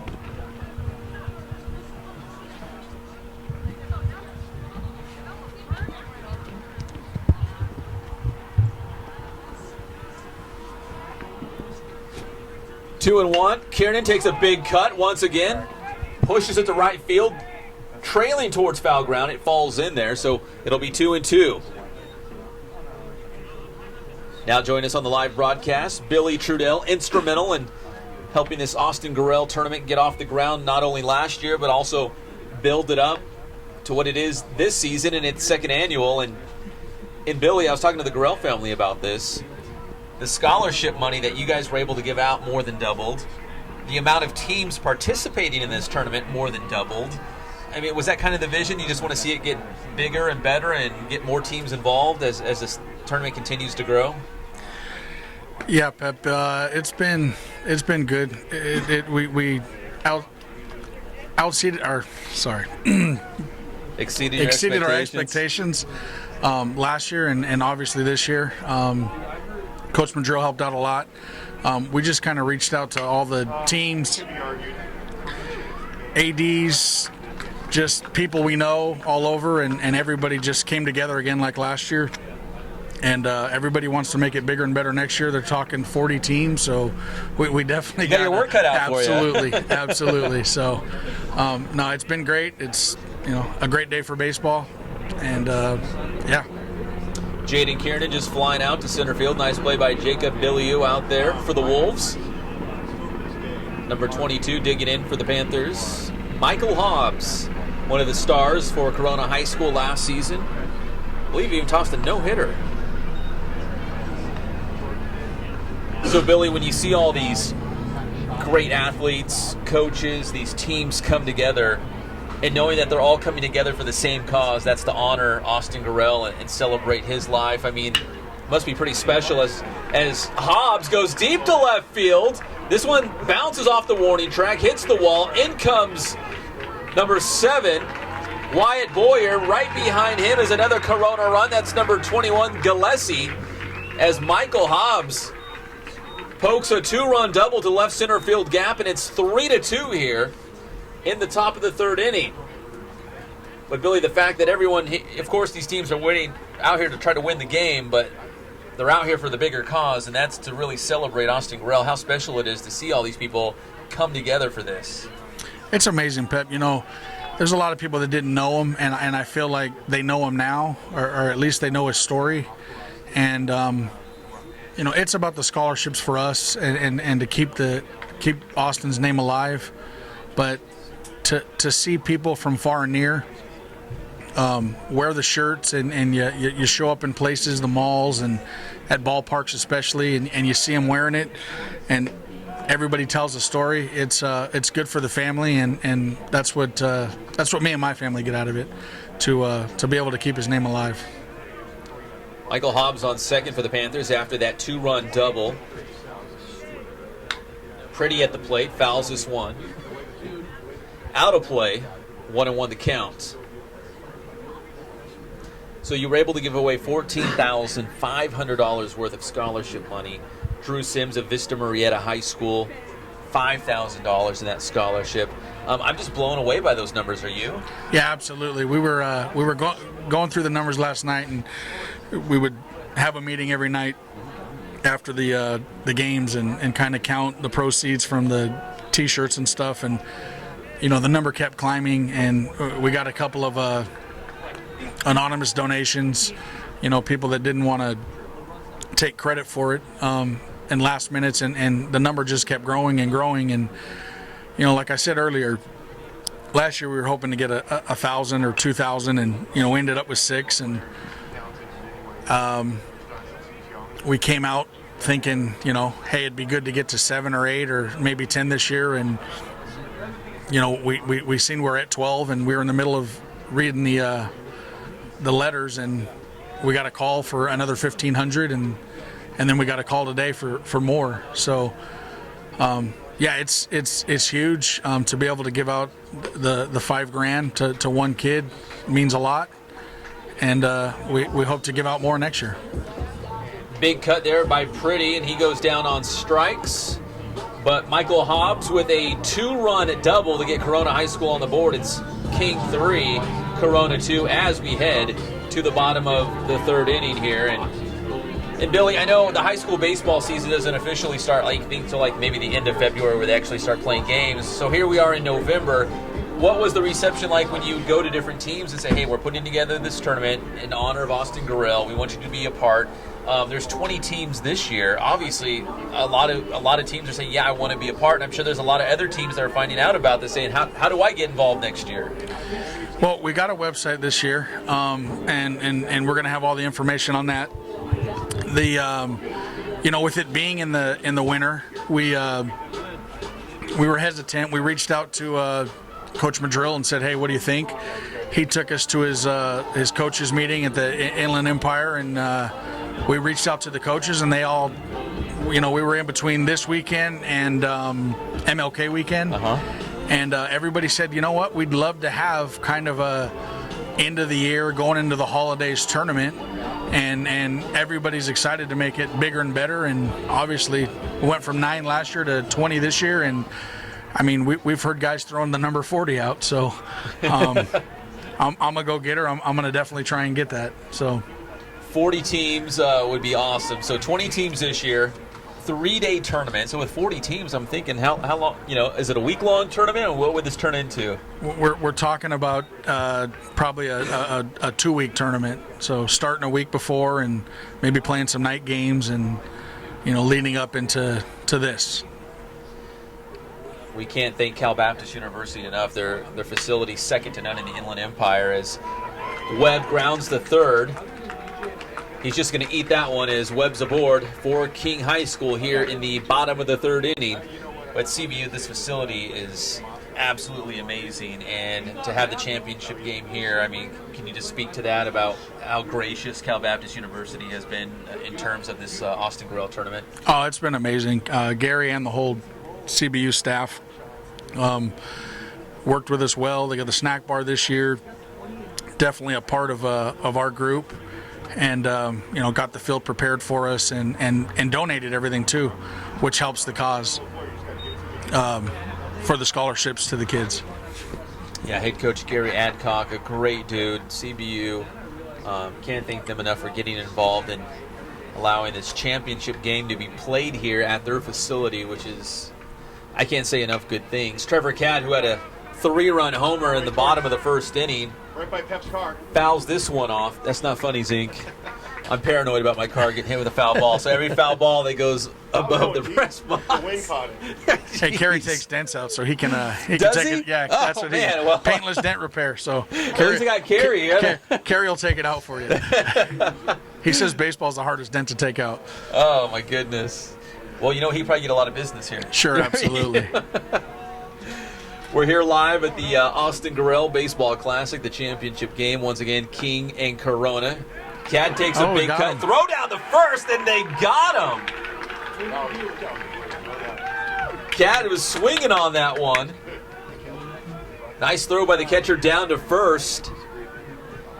As Cadd will dig back in. 1-2 the count. King up 3-2 here in the bottom of the third. Cadd swings, ball gets away, the throw down to first, and the second out of the inning. So, Billy, I know there's a lot of people, a lot of volunteers. You've had sponsors, companies that want to get involved, maybe in the program. Is there anyone you need to thank? I'd like to take this opportunity to thank some people out there that I know you probably don't want to leave anybody out because there's a lot of people get involved with something like this, but is there any companies or people that you'd like to thank to help put on this Austin Gorrell Baseball Classic? Honestly, Pep, I need to thank my wife for putting up with me and helping out a lot. The Gorrells, Gina's done a lot this year. I think it's helped her with the situation. And, I mean, we have the program that's got all the sponsors in there. I just want to thank everybody that's reached out and helped out. Everybody's stepped up and kind of done their part, and some people have gone over and above. Want to thank you, CBU, Coach Adcock, like we said, Coach Madrill, and that's about it. I mean, I hope I didn't forget anybody, but we're very appreciative of what everybody's done and look forward to this thing getting bigger and better and being one of the more elite high school tournaments. Well, clearly already some great teams here. Some of the top players in the Inland Empire on these teams. And a lot of people involved, and I know a lot of people are getting wind of this and probably will want to get involved. So that growth to 40 teams and spanning this tournament over a week or two, I'm sure that'll probably be in the works for you guys. So sure hope so. Yeah, I'll warn your wife. Yeah, absolutely. It's only going to get busier Yeah. for the Austin Gorrell tournament. So, Absolutely. Billy Trudell, we appreciate the time joining us here on Inland Sports, and just thank you for all that you do. I know sometimes behind the scenes there's a lot going on, and you're not the kind of guy that pats yourself on the back. So thank you, Billy, for all you do to help not only get this tournament off the ground last year, to grow it to where it is this year in its second year. Not a problem. Thank you, Pep. Appreciate all your help. All right, that's Billy Trudell here as King is up 3-2 as we head to the top of the fourth inning.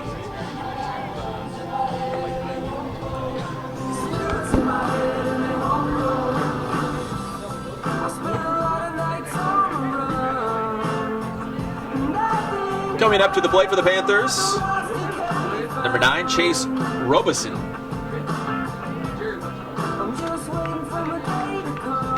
Great game so far. 2 big hits in this one. That was Trevor Cadd from King, 3-run shot in the first inning. Then in the third, Michael Hobbs coming up big time, 2-run double for the Corona Panthers. That brings us to a 3-2 ball game, top of 4.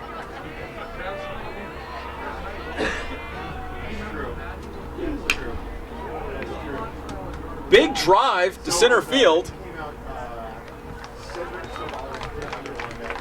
And the fly out to center, first out of the inning.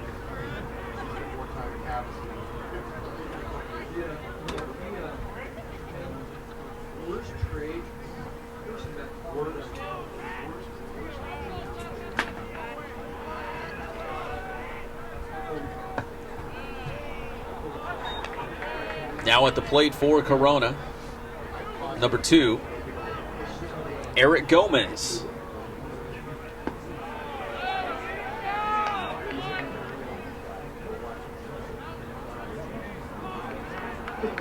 One and 1 the count as Gomez steps back in. 2-1. We'll wait for the King pitcher to turn around and get his number. He's quickly working. Nice play by the second baseman, but he'll have to eat that one as Gomez is aboard. David Ruddy on the hill now for King High School, and he's working quickly with his battery mate, Trevor Cadd.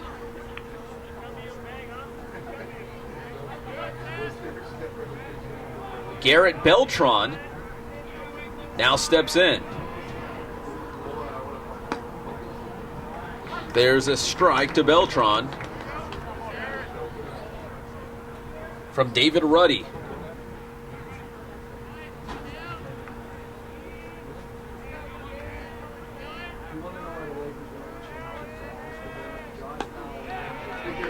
High and inside. Gomez takes his lead off first. Ruddy still working quickly. Look at that hit and run to right field. Work to perfection. Gomez rounds second, heads into third.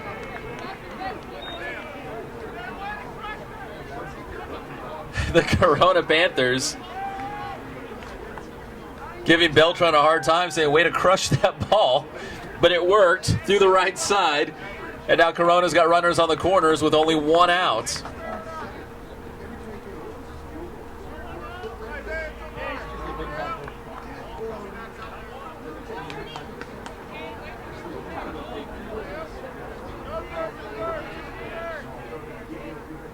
Up steps Green. Runners on first and third. Big cut, slices it to the left side. Infield fly. And King has it. That's number 7. Eddie Rivero on the putout.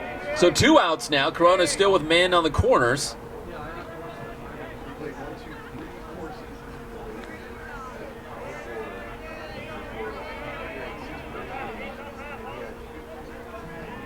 And that's Brendan Beck not Snake Esses, as we have 3 number 12s on the Corona roster.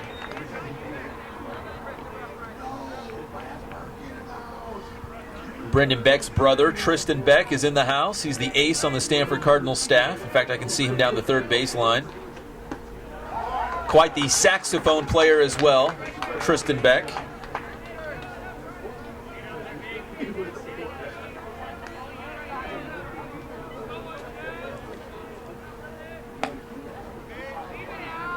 Brendan watches the ball, 1-2. Runners on the corners, 2 out. Beck at the plate. Beck's going to watch that one. The runner goes down to second, no throw. King will give him that base as they focus on Brendan Beck at the plate. David Ruddy looking at Beck. This is a matchup we'll likely see down the road in Big 8 league play, as these two schools will battle for the league title come this spring.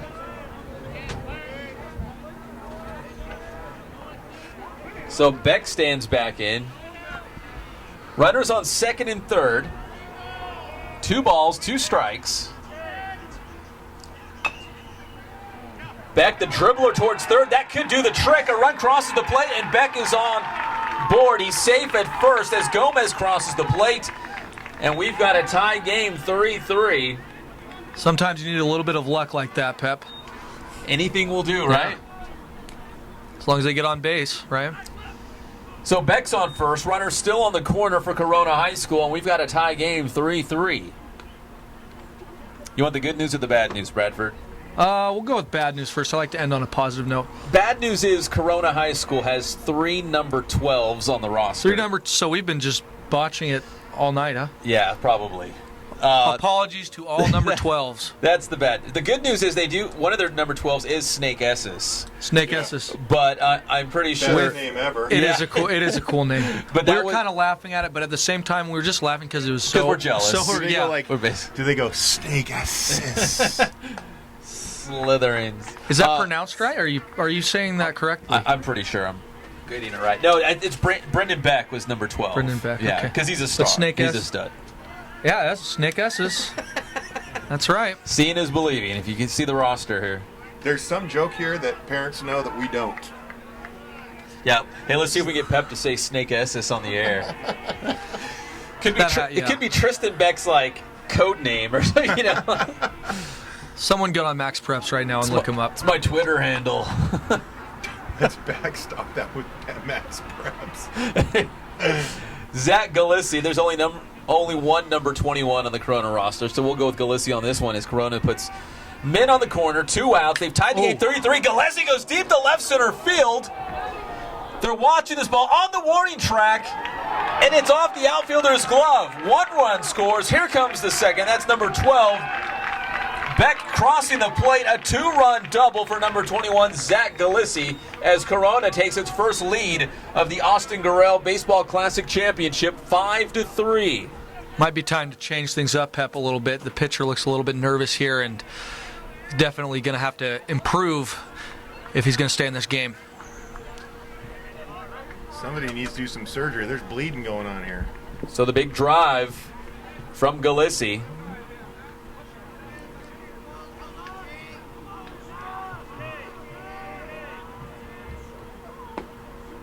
That's in for a strike. 5-3 Corona in front now. Here in the top of the fourth, 2 outs.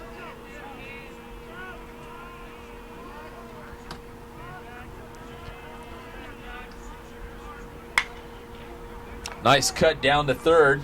Cross the diamond. Digs it out at first base, and that will end the inning. But Corona has taken the lead, 5-3 on King High School as we move to the bottom of the fourth. We'll be right back here on Inland Sports with live coverage of the Austin Gorrell Baseball Classic Championship game live from Cal Baptist. I do need an oil change.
getting any. And we are back. Corona High School now in front of the King Wolves, 5-3 here, live from CBU. Brandon Beck had that RBI through the right side. And then it was Zach Galissi following up with a 2-run double to spot the Panthers the lead. Now that one could actually go to my car. Can you check on my car? Yeah, it's okay. I guess that's become the running joke here, which I did not know Cody Gorrell actually takes out dents. That's what he does, so. If you need somebody to get a dent out, man, now we know. Yeah. That's why he has it here. Let me grab one of these bats. I'm gonna. Netting actually helps his business. I know. So I said he probably does pretty well at baseball games. In fact, his dent thing's right out here. Ramirez, strike 3, first out of the inning here as Ramirez is back on the hill. As Dylan Orrick steps up. Dylan Orrick slices one to left field, right at the outfielder there, 2 away, just like that. Seems like all the big shots today have been going to left field today. It's a busy spot. Yeah. You know, Ricky Ramirez came into the game and really kind of shut things down here. He's been under control for a few innings. Well, King High School had that Trevor Cad 3-run shot. So they got all theirs and one big swing from Cad. Meanwhile, Corona's kind of chipped away. Michael Hobbs, a 2-run double. Beck, the RBI single. And Galissi, the 2-run double. Bottom of the 4th here, King with 2 outs.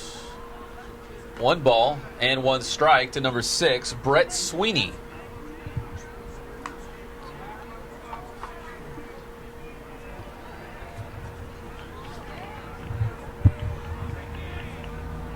Good crowd here at CBU. The fans who came out all bundled up. Nice cut here from Sweeney to left field. Diving attempt, gets past the outfielder. That's number 7, Boyer out there. Or it could be Jaden Holmes, as there's a second number 7.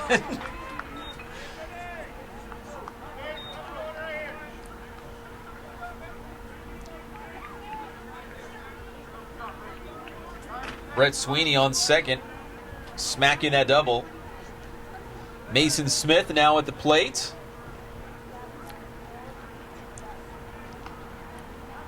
Tying run at the plate.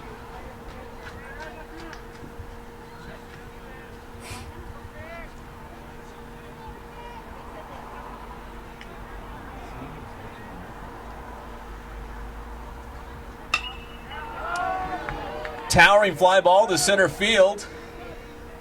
They'll make a play on it, and there's the 3rd out of the inning. Thank God your car wasn't there. Yeah, good thing my car's not out in center field. I would have been panicking here. We head to the 5th, and Corona's on top, 5-3 here in the championship game of the Austin Gorrell Baseball Classic. We'll be right back here live from CBU.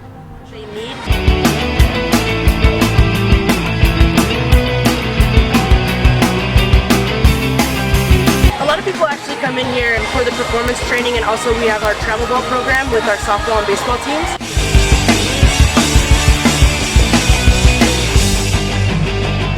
Our performance training definitely to get quicker, stronger, faster.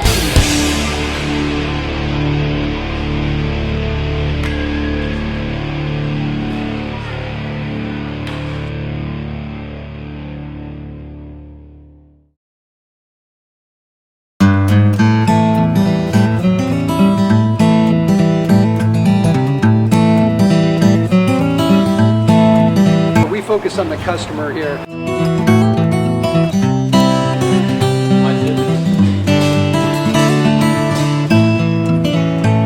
Believe it or not, that is the biggest thing for customers on an oil change. They just want the convenience of coming in, driving in, getting it done, and driving out.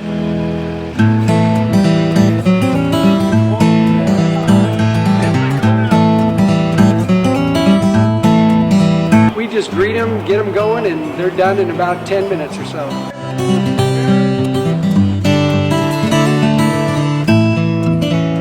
We don't push any sales on them. We do the oil change, and I think that's what sets us apart is our customer service. Vacuumed and cleaned your windshield for you as well. Everything's looking pretty good. come into us one time, believe me, we'll spoil you and you'll be ready to come back the next time. Pep is going to check to see if his car has a dent in it from any of the balls being hit outside. So I'm taking over. Bradford Evans here, lead play-by-play now, and I'm here with Cullen Holt. Cullen, how's it going today? It's great, man. This game is pretty exciting so far, pretty high scoring, got a lot of hits, fun to watch. Yeah, definitely it is. Okay, so at bat we have number 22. Which could be one of two options. Which it's could either be one of two Jeremiah options. Pretty or, I'm going to go with Jeremiah Pretty. All right. I believe it's Jeremiah Pretty. Pretty is at the mound now, or no, pardon me, he's at the plate. Conference at There's the a- mound here. So this has been a really great event to be a part of. I've been a small piece, a small part of this, and it's just great to have met the Gorrell family, and the whole community is so behind them, Colin. And isn't it just a great thing to see? Yeah, well, it's my first experience with this tournament, and Absolutely. I've heard it said earlier that many of the people here, never knew him, but feel like they do now, and I definitely fit into that category. From the stretch here. Inside, grounder goes to third base. It's dealt with. And thrown, nice arm there. Is he off base or on base? Yeah, he's on base. One out here in the fourth inning. Great job by Mason Smith at first base, stretching out, making that play, keeping his foot on the bag. Definitely.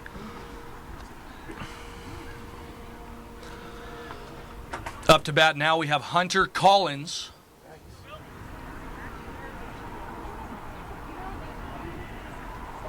Batting right. Collins batting right. Pitch is up high. One ball. Pardon me, that was a strike.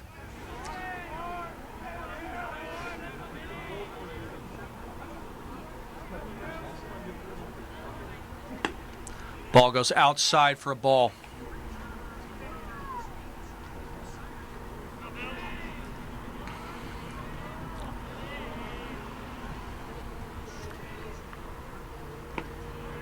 Another one in the dirt there.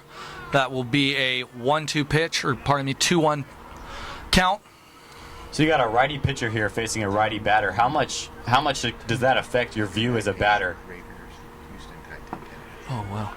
When you're a righty-righty matchup, don't get as much of time to look at the ball, right? Yeah, absolutely. 3 balls, 1 strike, 1 out. And the ball is launched to the left side of the field. Could this one go out? And it is way out of here. That'll be a 1-run shot. Hunter Collins with a great home run, a great hit there. Another one goes to left field. They've been going over there all day. That was a rocket from Collins right there. Got absolutely great contact. No chance that one was not going to leave. As soon as it made contact, you knew Outwin was out of here. Colin, who knew we'd be showing up to a home run derby here, huh? Exactly. That makes the score 6-3 now. Yeah. Already 9 runs scored. High scores in are these always first 2 exciting, innings. but I'm sure the managers aren't too pleased with the pitching here. There's a grounder over to the second baseman. Second baseman makes a play to, who was that? That was Mason Smith. Chase Robustin at the plate for that one. Nice. 2 outs here. 6-3. That'll bring up Eric Gomez, number 2, also batting righty.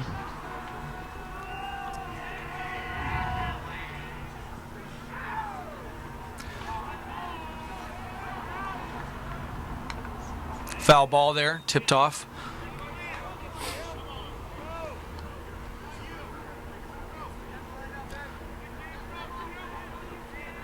Gomez might be short, but he popped one out into the right field earlier on. Pardon me, you can't underestimate the guy's power based on his height. That home run right there really excited the Corona dugout looking over there. Everybody's up against the wall. Oh, here's a nice shot into the gap. It's dealt with by the center fielder, though, and that's 3 outs. So it's 6-3 going into the bottom of the 5th inning, and we'll be back momentarily.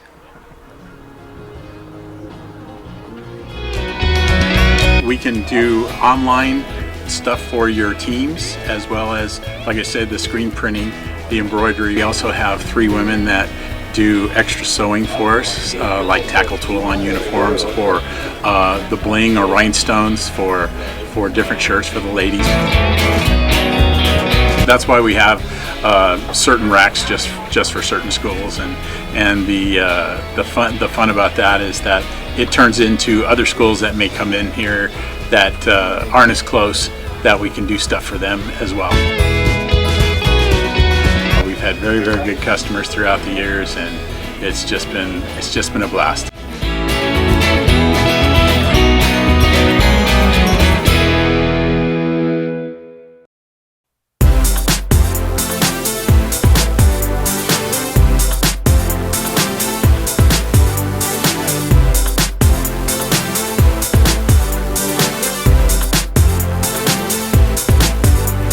Excited about offering still and motion photography, motion graphics, which is like television style, promo style graphics, and sports edits, which we're really excited about because we get to incorporate not only photography but graphics and effects, which is I'd say our strength. You know, something that screams action, athletic, information, all in one unit, and easily to share with friends, family, coaches. Get you something creative, have fun with it, have fun with the photo shoot.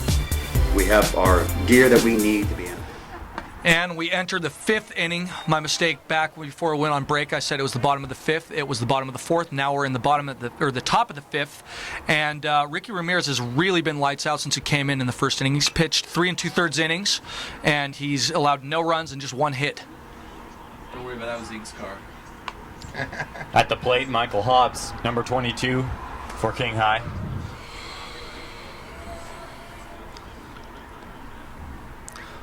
One ball, 1 strike.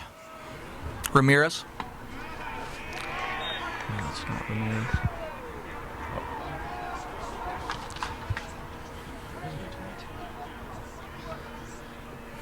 We're getting some names wrong. Give us some credit here. We're trying. Okay. Foul ball there. That one was definitely headed for Pep's car. Yeah. Thank goodness for the netting. It's like a magnet. I do not want to see Pep's car after this game. I really don't. It's just, he's going to have to sell it off. Oh, there's a shot into the right field gap, and that'll be a single here. Ball is collected by number 21, Brandon Ramey. Nice little flare off the end of the bat there. And we got a man on first. What a great crowd we've had today, though, Bradford. Everybody's maybe not just conversing among themselves and thinking of this as a social event, but also being very in tune to the game and being very involved in it and very vocal. 400 people showed up last year, around 400 people. It looks like we've got a little bit more than that here. In the second year of the Austin Gorrell Classic, as there's a single out to the right-hand side, maybe it's a double actually, as there's an error by the right fielder. And that will advance the runner to third. There's runners on the corners now. And after praising Ramirez, he has not really delivered so far this inning. And Nate Webb is licking his chops as he comes to the plate with a runner in scoring position. And now the Corona staff wants to talk this one out.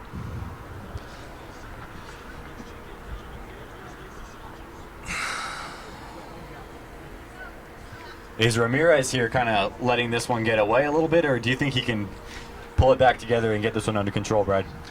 He's pitched a while now, and I'm not sure if he pitched before going, during the weekend, but he looks a little bit tired now. Maybe it's time to pull him.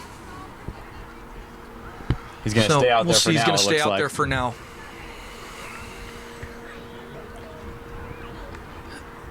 And the batter here is, got to see the number real quick. It is number 23, Nate Webb. Nate Webb had a shot earlier on in the game. He scored a 3-run homer, I believe.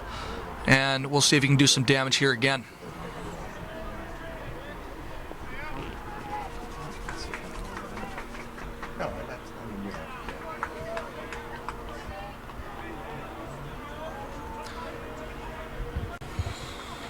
Ramirez.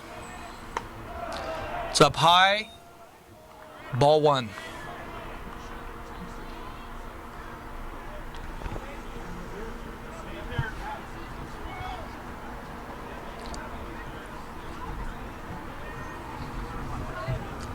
Another high ball there, 2 balls, 0 strikes, 0 outs in the inning.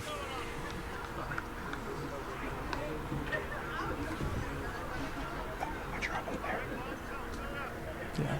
Oops. A little bit of a smaller strike zone here for Nate Webb. He's 5'10", 185 pounds. Not as tall of a guy as some of these other batters we've seen. And he takes another ball there.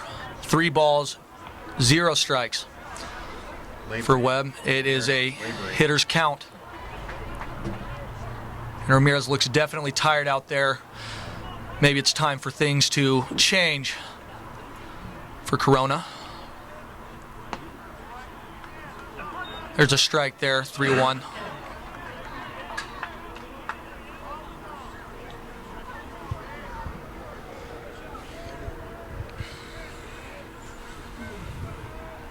So far, we've had plenty of action going on in this game.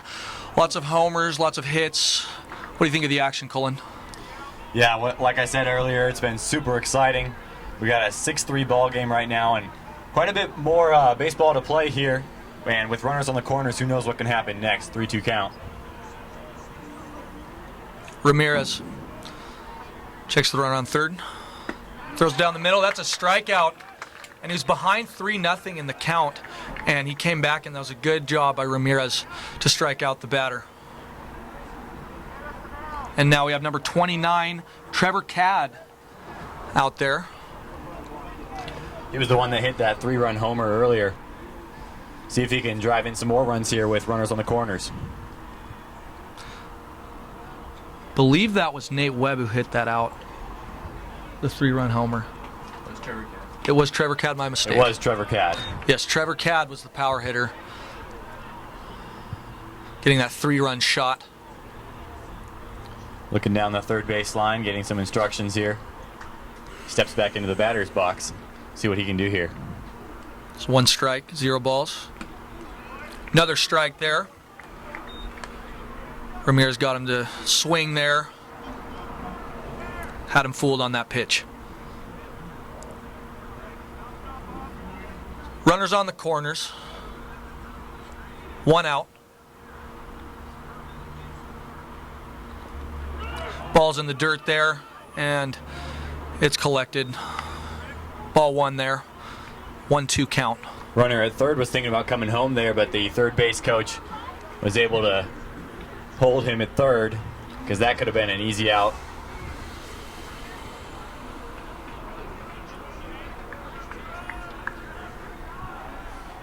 Ramirez, high and inside, it's foul tipped. Into the glove of the catcher, and he is out. Just when we start to talk about Ramirez maybe being a little tired, look at what the stuff that he's coming up with. Yeah, he looks a little bit labored, but he's sticking in there, he's hanging in there, and we'll see how long he lasts. It's a credit to his persistence, though, when you say Cullen, to just stick with it and not get psyched out from giving up those hits. Absolutely, and maybe he said something to his coach to maybe keep him in the game a little longer, saying maybe I can do this, and so far he really has proved that he can do this. After all, this is the only game he has for quite a while. The regular season doesn't start until February, and things don't start cranking up for high school baseball for quite a while. And that ball's tipped up into the crowd. Another strike there, 1-1. That hit my car there.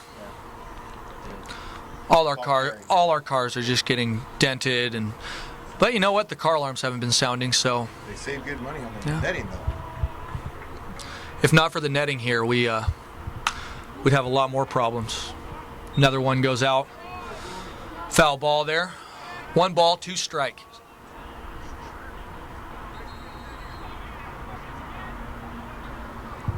Right down below us on the walkway that leads into the seating area is a portable heater. I wish I had that this morning at work today. It was quite a cold one, and it was rainy, but it's a nice day now. Nice night, I should say. A little bit chilly here. I would say 60 degrees, but we're looking good. And that takes us to the end of the inning, and it is now 6-3, the bottom of the 5th inning. We're going to start the 6th. And we're going.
We're back with the 6th inning of play, but first we'd like to thank our sponsors, Spoiled Oil Change, and I definitely need an oil change.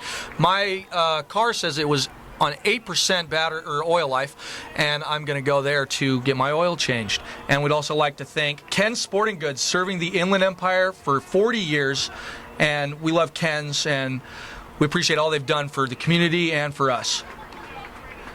Back to the action here. There's 2 strikes. No balls. And we have number 25. Number 25 is Colin. That looks like Michael Montoya. Michael right-handed Montoya. Batter. And he struck out. 3 pitches to strike him out. Great 1 job out there. in the inning. Great job there by number 11, Dylan Baker, Dylan on Baker. the mound for King.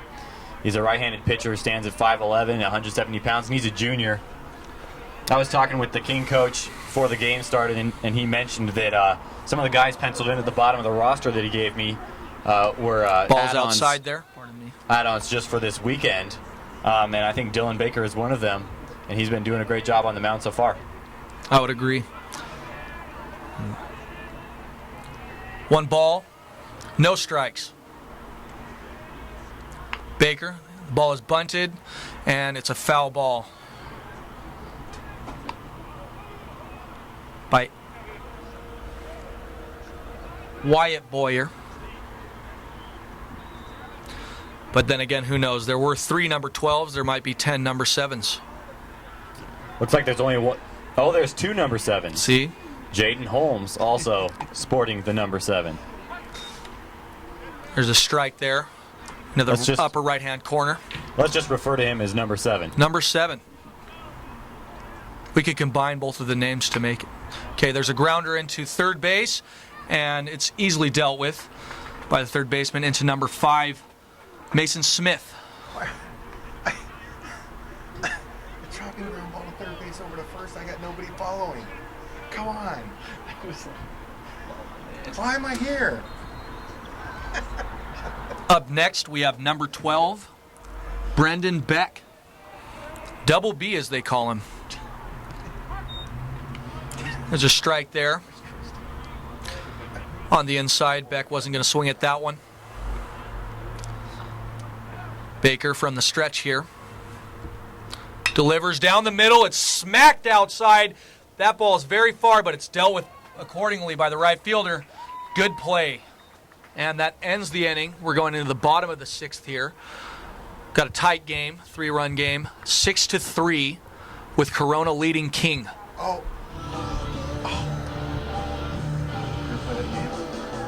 Just with our production value, really excited about the offer of sports edits, and especially when you see some of the major college programs, what they come up with, and the fact that we can have just as good a production value. You know what? I don't think we've really seen the potential of what we can do with the sports edit. That's part of the reason I'm kind of excited. More to come, I guess.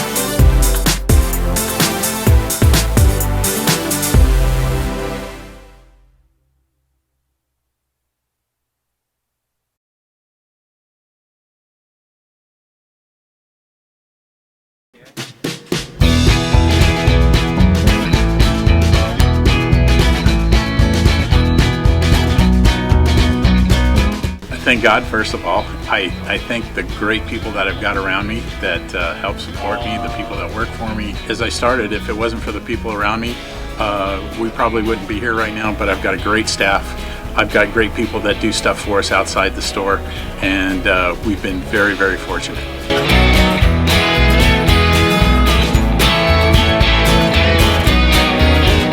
Our service is impeccable, and we just keep trying to get better every year. We can do online stuff for your teams, as well as, like I said, the screen printing, the embroidery. We also have 3 women that do extra sewing for us, like tackle tool on uniforms, or the bling or rhinestones for different shirts for the ladies. That's why we are back in the bottom of the 6th. It's Jacob Belio at the plate, pardon me, and Ramirez is still on the mound. And Ramirez delivers a strike there. Belio takes the first pitch. Belio pops it up. And it's up there for an eternity and caught. Good One out so communication far. there on the third base side. Thanks. I thought you did a good Yeah, I can't count how many times I've seen multiple players just bump into each other and end up on the not top 10. Heck, even in the World Series, you see that happening. What number? Left-handed Next batter batter, now. left-handed batter. We have number 35, Dylan Orrick. Might provide a challenge for Ramirez here, left-handed hitter, but he's elected to pitch from the windup here with no men on base. 1 ball, 2 balls, 0 strikes, 1 out. Ball is delivered outside for a strike. 2-1.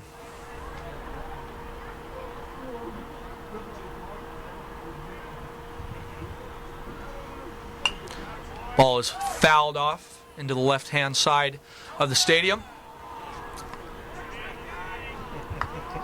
Nice barehanded attempt there from the Corona dugout. Mikey Laguna's coming out trying to make the catch off the netting. And once again, 2-2 count. Ramirez delivers, and it's popped up by Orrick. Out of play for foul ball. And out of view from our camera.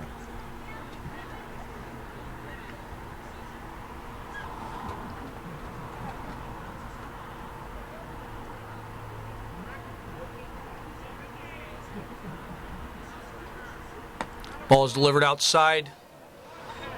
3-2 full count. It's been a lot of full counts today. Don't know exactly how many, but it seems like it's been happening quite often. And that ball is fouled the left-hand side, out of the view of the camera by Orrick. Nice little battle between Ramirez and Orrick going on, right, Colin? Yeah, absolutely. They're really grinding this one out. And we'll see who comes out on top with Brett Sweeney on deck. If Ramirez can get through this one, he's going to face another righty. And that ball is delivered into the center field gap, and that'll be a single from Orrick. Orrick being patient at the plate, finally finding a pitch that he liked, getting good contact, and he's on base.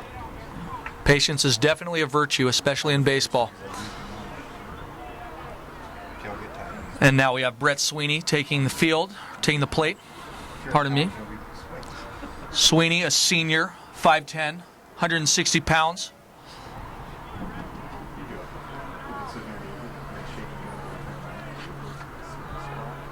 Sweeney last year had 17 at-bats for the varsity team and batted 118. And there he does not improve his average as he flies out. Michael Hobbs making the play, coming over from first base, calling everybody off, and squeezing it for the out. Now we have the third baseman who's been making plays all day, Brian West. West up against Ramirez. Takes the first pitch. That ball is a ball.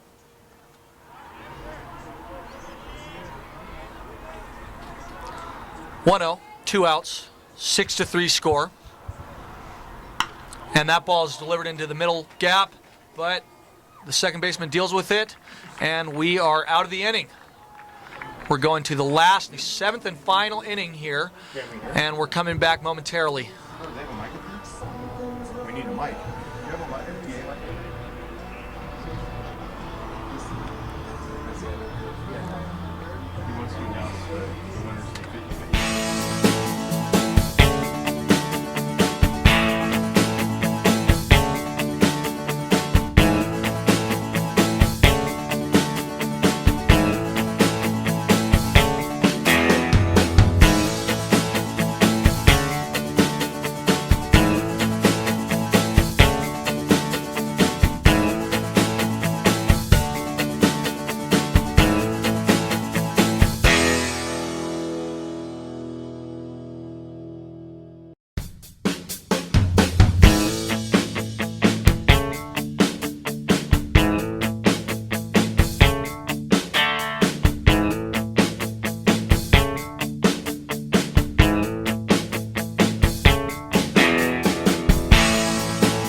We are back with the 7th and final inning. There's no take me out to the ball game. This is high school baseball here. But first we'd like to take a moment as number 21 hits it into the gap, the left field gap. We'd like to take a moment to thank our sponsors, Remax, Ken Sporting Goods, and Spoiled Oil.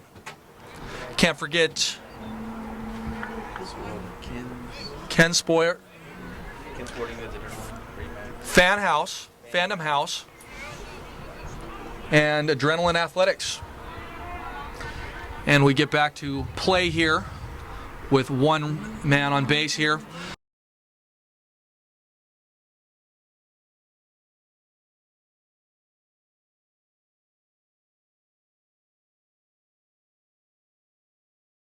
Mike, can do it. Can't, well, yeah, just tell me. And our audio was cut out there for a second. We back? Jaden Kiernan grounding one third base side, and he is out at first, but he does advance Zach Jalisi to second, and the double play is out of the equation. That's okay. No worries. One out here in the 7th and final inning. It was a quick out. And we have Michael Hobbs at the plate. That's the big one. Hobbs doesn't swing at that one. It's a strike though. 0 balls, 1 strike. Michael Hobbs, batting right-handed, had the 2-run double earlier in this game. See if he can come up with something again here. Steps off the mound real quick.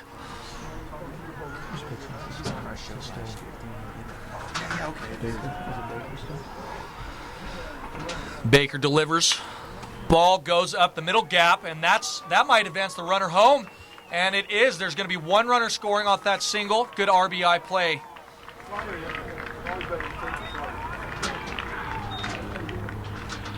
And that's an excellent hit, just getting low, getting good contact, and driving that one right up the middle. And now we are on to number 24, Hunter Collins. Hunter Collins had a hit last time out, and he'll be looking to do more of the same. But we're going to have a mound visit real quick here with Dylan Baker maybe coming out of the game. And I believe that's Dylan Baker right there. He gives the high five to number 16, who is not on the roster here. At least I can't find him. But number 16 will take over to pitch here. It was Bailey Riddell taking over for Dylan Baker. Looks like Steve Madrill might be subbing into the batting order here. When he was out at the mound, he was wearing batting gloves. I'm not sure what the deal is with that. Maybe between innings Be he's nice over to there. see him, yeah. It'd be nice to see him out there. I don't know. Taking a if few he's- hacks. Yeah, if he's trying to show them stuff with the gloves on in between innings or what, Brad. But he's got him on. Maybe his fingers are just cold. I think he might try out for the team. That's true. Yeah. So as a batter, you step up to the plate, you get mentally prepared, and then the opposing team calls time, wants to talk things over on the mound. Do you have to mentally reset at all? I wouldn't say so. I mean, if you have a good rhythm going on, I think that you can just keep it going, keep the good times rolling, right?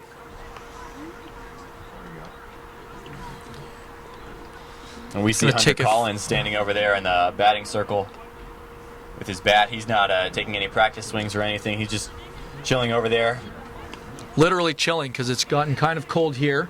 Definitely has that heater down right in front of us. Looks sure would quite be nice appealing. if it was closer. And we're complaining here, and we're in the press box. That's so props to all the fans that came out today to support Austin Gorrell. It's a great tournament, great event that has been hosted, and they're looking to expand it to 40 teams maybe. I hear there are going to be some Temecula sites, maybe Orange County sites as well. It's just a great event that's going on here. And that ball is delivered Collins, and it's an error there. Maybe, nope. Still gets Collins out, but the runner advances. And that's 2 outs now. But the double play was not in effect. And that brings up Brian West, the righty who plays third base and left field for the Corona Panthers.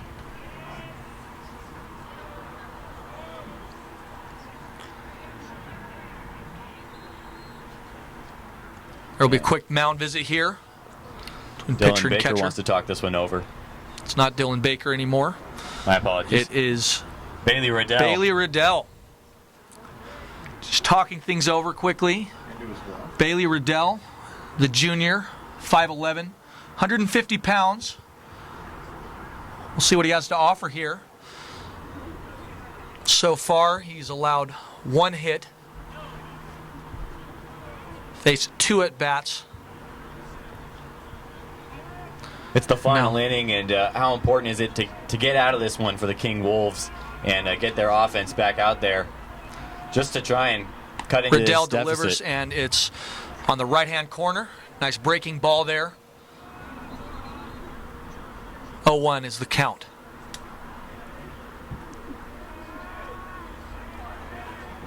Riddell once again checks the runner.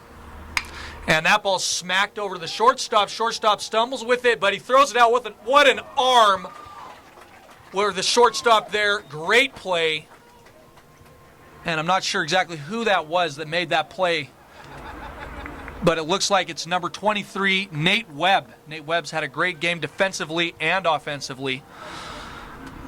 And maybe in the running for the MVP of the tournament. And Ramirez is going to step back up onto the mound for the Corona Panthers here, final inning.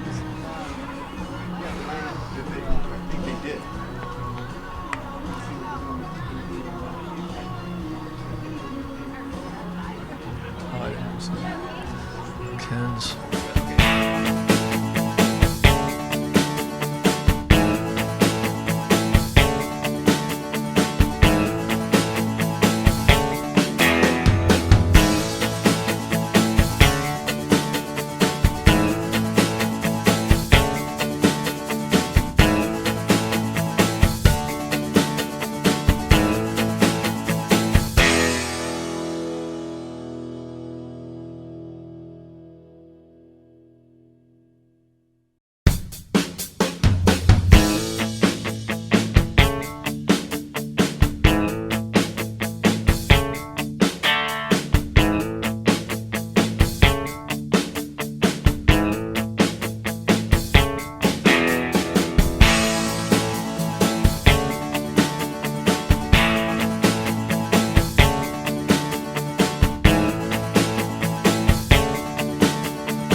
are back with the last and final inning of the second annual Austin Gorrell Memorial Tournament. It's been a good one so far here. 7-3, Corona leads. Ramirez still on the mound. Ramirez seems to be the big story of the game here, coming in and shutting the King offense down, don't you think, Brad? Absolutely. He's played very well today. He's only allowed one run. He has a chance to be the hero of the game if he could finish it out here. And that ball's popped up, maybe fouled out of bounds. If it's not the pitcher, I'd say 1-2 count. Jonathan Ho at the plate. The first baseman and catcher. I think he went 4 innings. Was it 4 1/3? He went Ramirez from the windup delivers that right down the pipe. It's fouled off by Ho once more. Still a 1-2 count. I think he went 5 2/3 innings. Didn't he go 5 2/3 innings? Ramirez once more delivers it, hits the corner there. Pardon me, no, that was a ball. 2-2 count.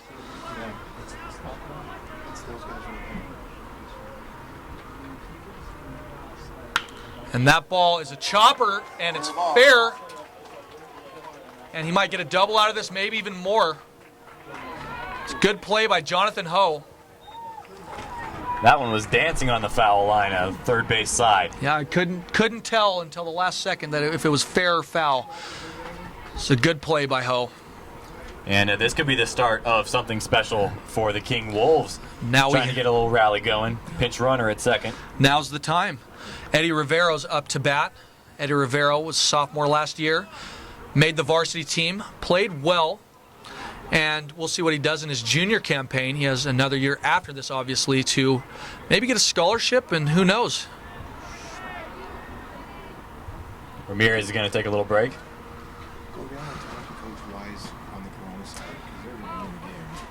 Runner on second. Ramirez. And that ball's fouled off by Rivero. They gave up 3 runs and were behind him. He came in and shut down King. I agree with you on that one. No balls, 1 strike, no outs. Is this still Ramirez? 7-3. And that ball is hit to the center fielder. Should be a routine fly ball, though. Dealt with accordingly. And 1 out. Ho is still on second. Runner at second had to kind of scamper back there, but there was no one covering, so he gets back safely. I'd say he's the guy. There's a pinch runner. Now? So that means, geez, They actually substituted in a pinch runner for Jonathan Ho, a guy with more wheels. I'm not sure his number here, but he's on base. My mistake. Ramirez. It's Nate Webb at the plate, facing Ramirez once again. 1 strike, 1 out, no balls. He'll be 6 2/3 he pitched. What's his name? Ramirez. Ricky Ramirez. Ramirez tries to paint the outside corner, but it's a ball. Why is he just going to let him go? I thought they pulled him.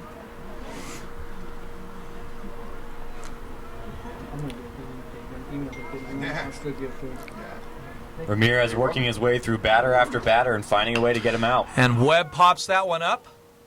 Should be an easy catch. And he makes the catch there.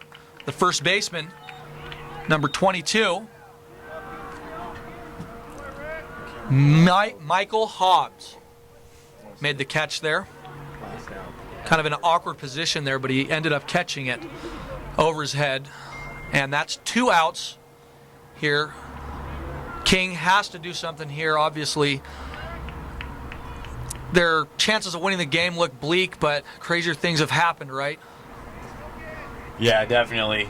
Especially in this game, anything can happen. And that ball is a fly ball out to the right field gap. And it'll be a double at least, maybe even a triple here. It's a triple. And a great play, great hit. And that's the type of rallying that they need in order to get back into this game. That's the first run he's getting. Nate Webb's helmet came first- flying off between first and second. He was cooking. That is the first run that Ramirez has given up this game. He's had a great game, but obviously all things that are good must come to an end, right? Absolutely, but he is going to remain on the mound here to face number 27 of King, which would be Rory Smith.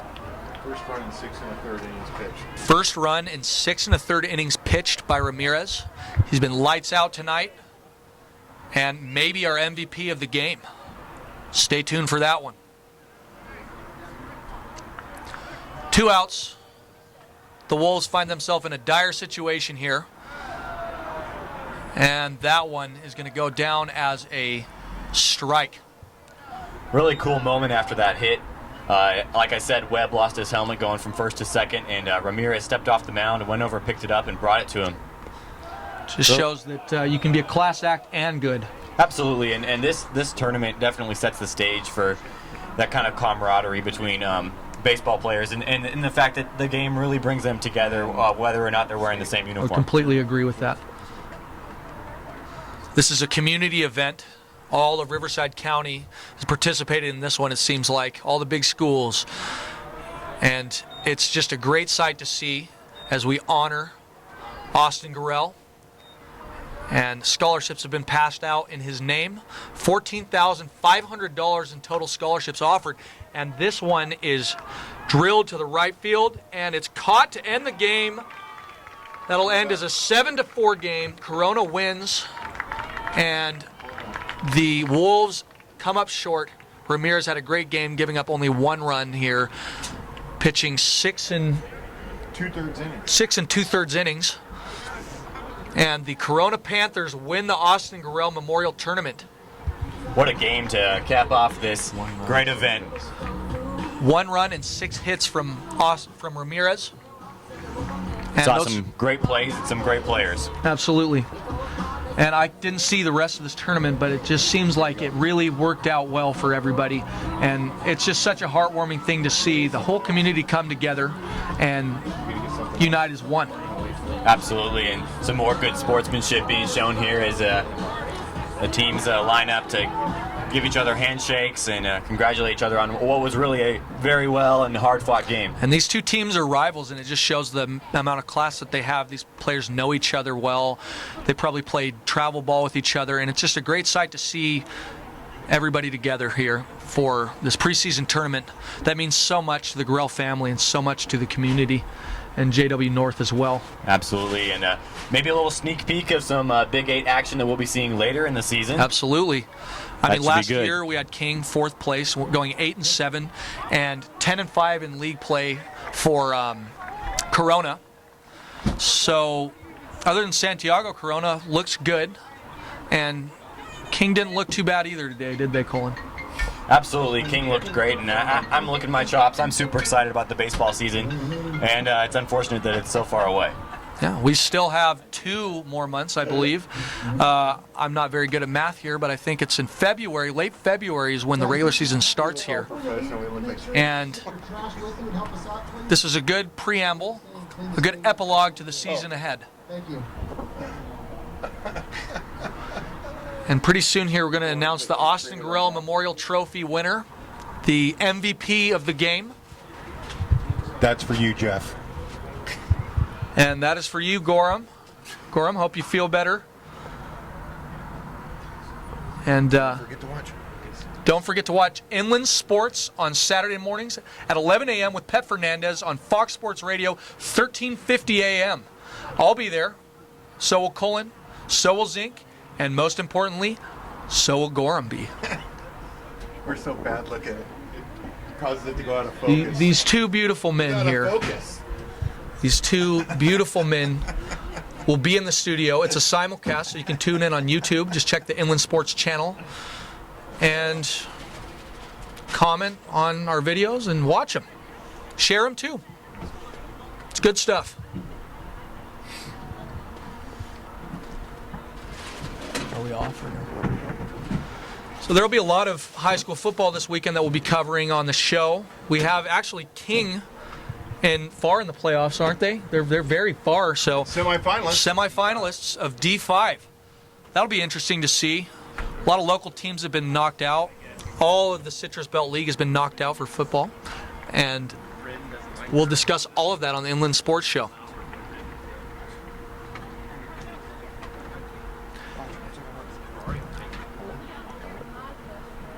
And we thank our sponsors once again. Ken's Sporting Goods. They've been serving the Inland Empire for over 40 years. And Adrenaline Athletics. If you want to get in shape, which I need to do, I will go to Adrenaline Athletics. And you should too. And Remax Advantage. If you need a house, then buy it through them. Spoiled Oil Change also. They are the best. Quick quality oil change. And Fandom House. We thank all of our sponsors once again, and we thank the Cal Baptist Lancers for allowing us to host this tournament and broadcast it live here in beautiful Riverside, California. And pretty soon here, we're going to be presenting an autographed bat from, not exactly sure who. Pep, do you know? David Zink. From David Zink.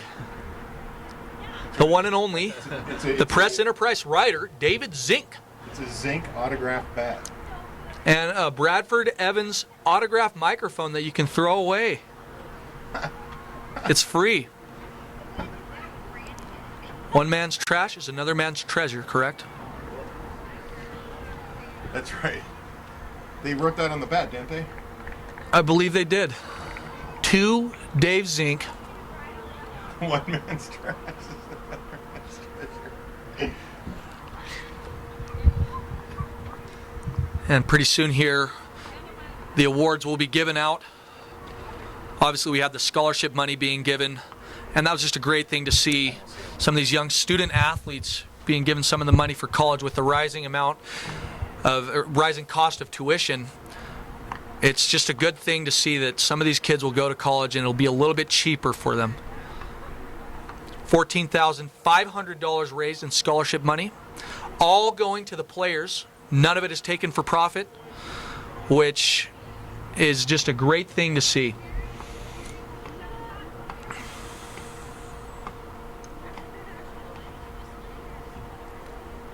Be interesting to see what Corona does in the regular season here. It's a good sneak peek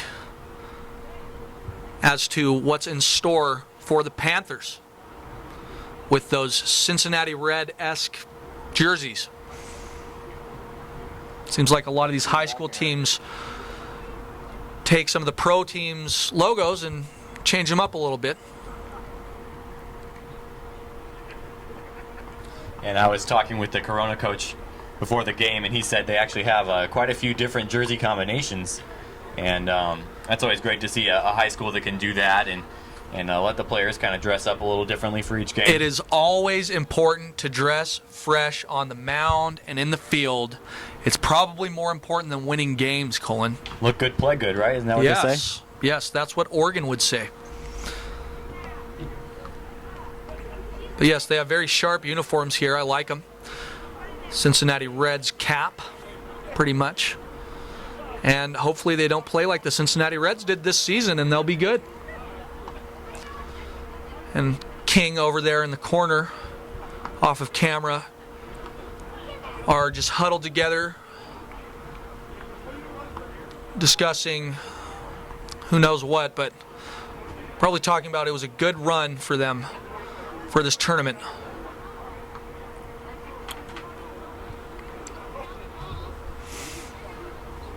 So 40 teams next year, maybe, they hope.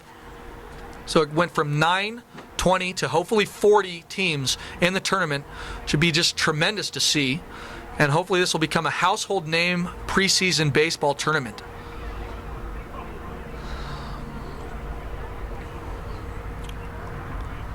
Obviously, anytime you can get money to some of these kids for scholarships, it's a very positive thing. And to see the community come together and donate so much money is an astounding sight to see. Come on, Steve. It's fall ball. Let's go. It's fall ball here. Mid-November, Thanksgiving break for most of these schools. And here comes King out of sight here, but they're coming to home plate for the closing ceremonies of the Austin Gorrell Memorial Tournament. And here they are. It was a hard-fought battle, 7-4. King tried to come back at the last inning and couldn't do so. Got 2 quick outs, and it was really, or Corona got 2 quick outs, and King had their backs at the wall and couldn't really do anything about it. All right, guys, we want to thank you both for a great game. Billy what? For a great cause. Billy what? Congratulations to Corona. Billy On the victory. And we're going to hand it to Billy Trudell. Just going to take a listen to what he has to say, the organizer of the tournament here. Take a listen, don't go anywhere.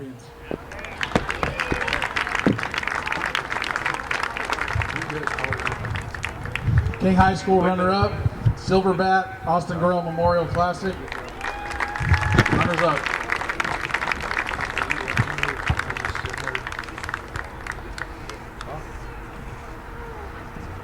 Now the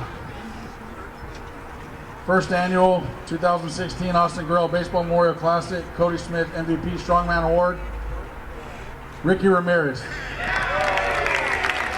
Hold up.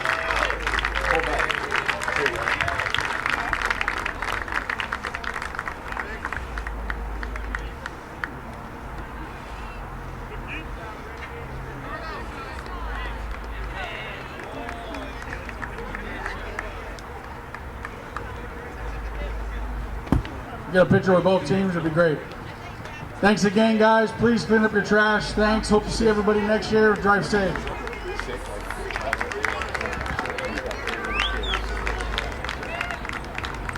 Shout out to Baby G.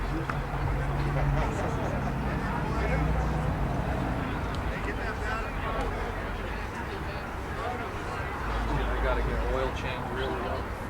I am so low. Oil, I know, but I don't want to drown much.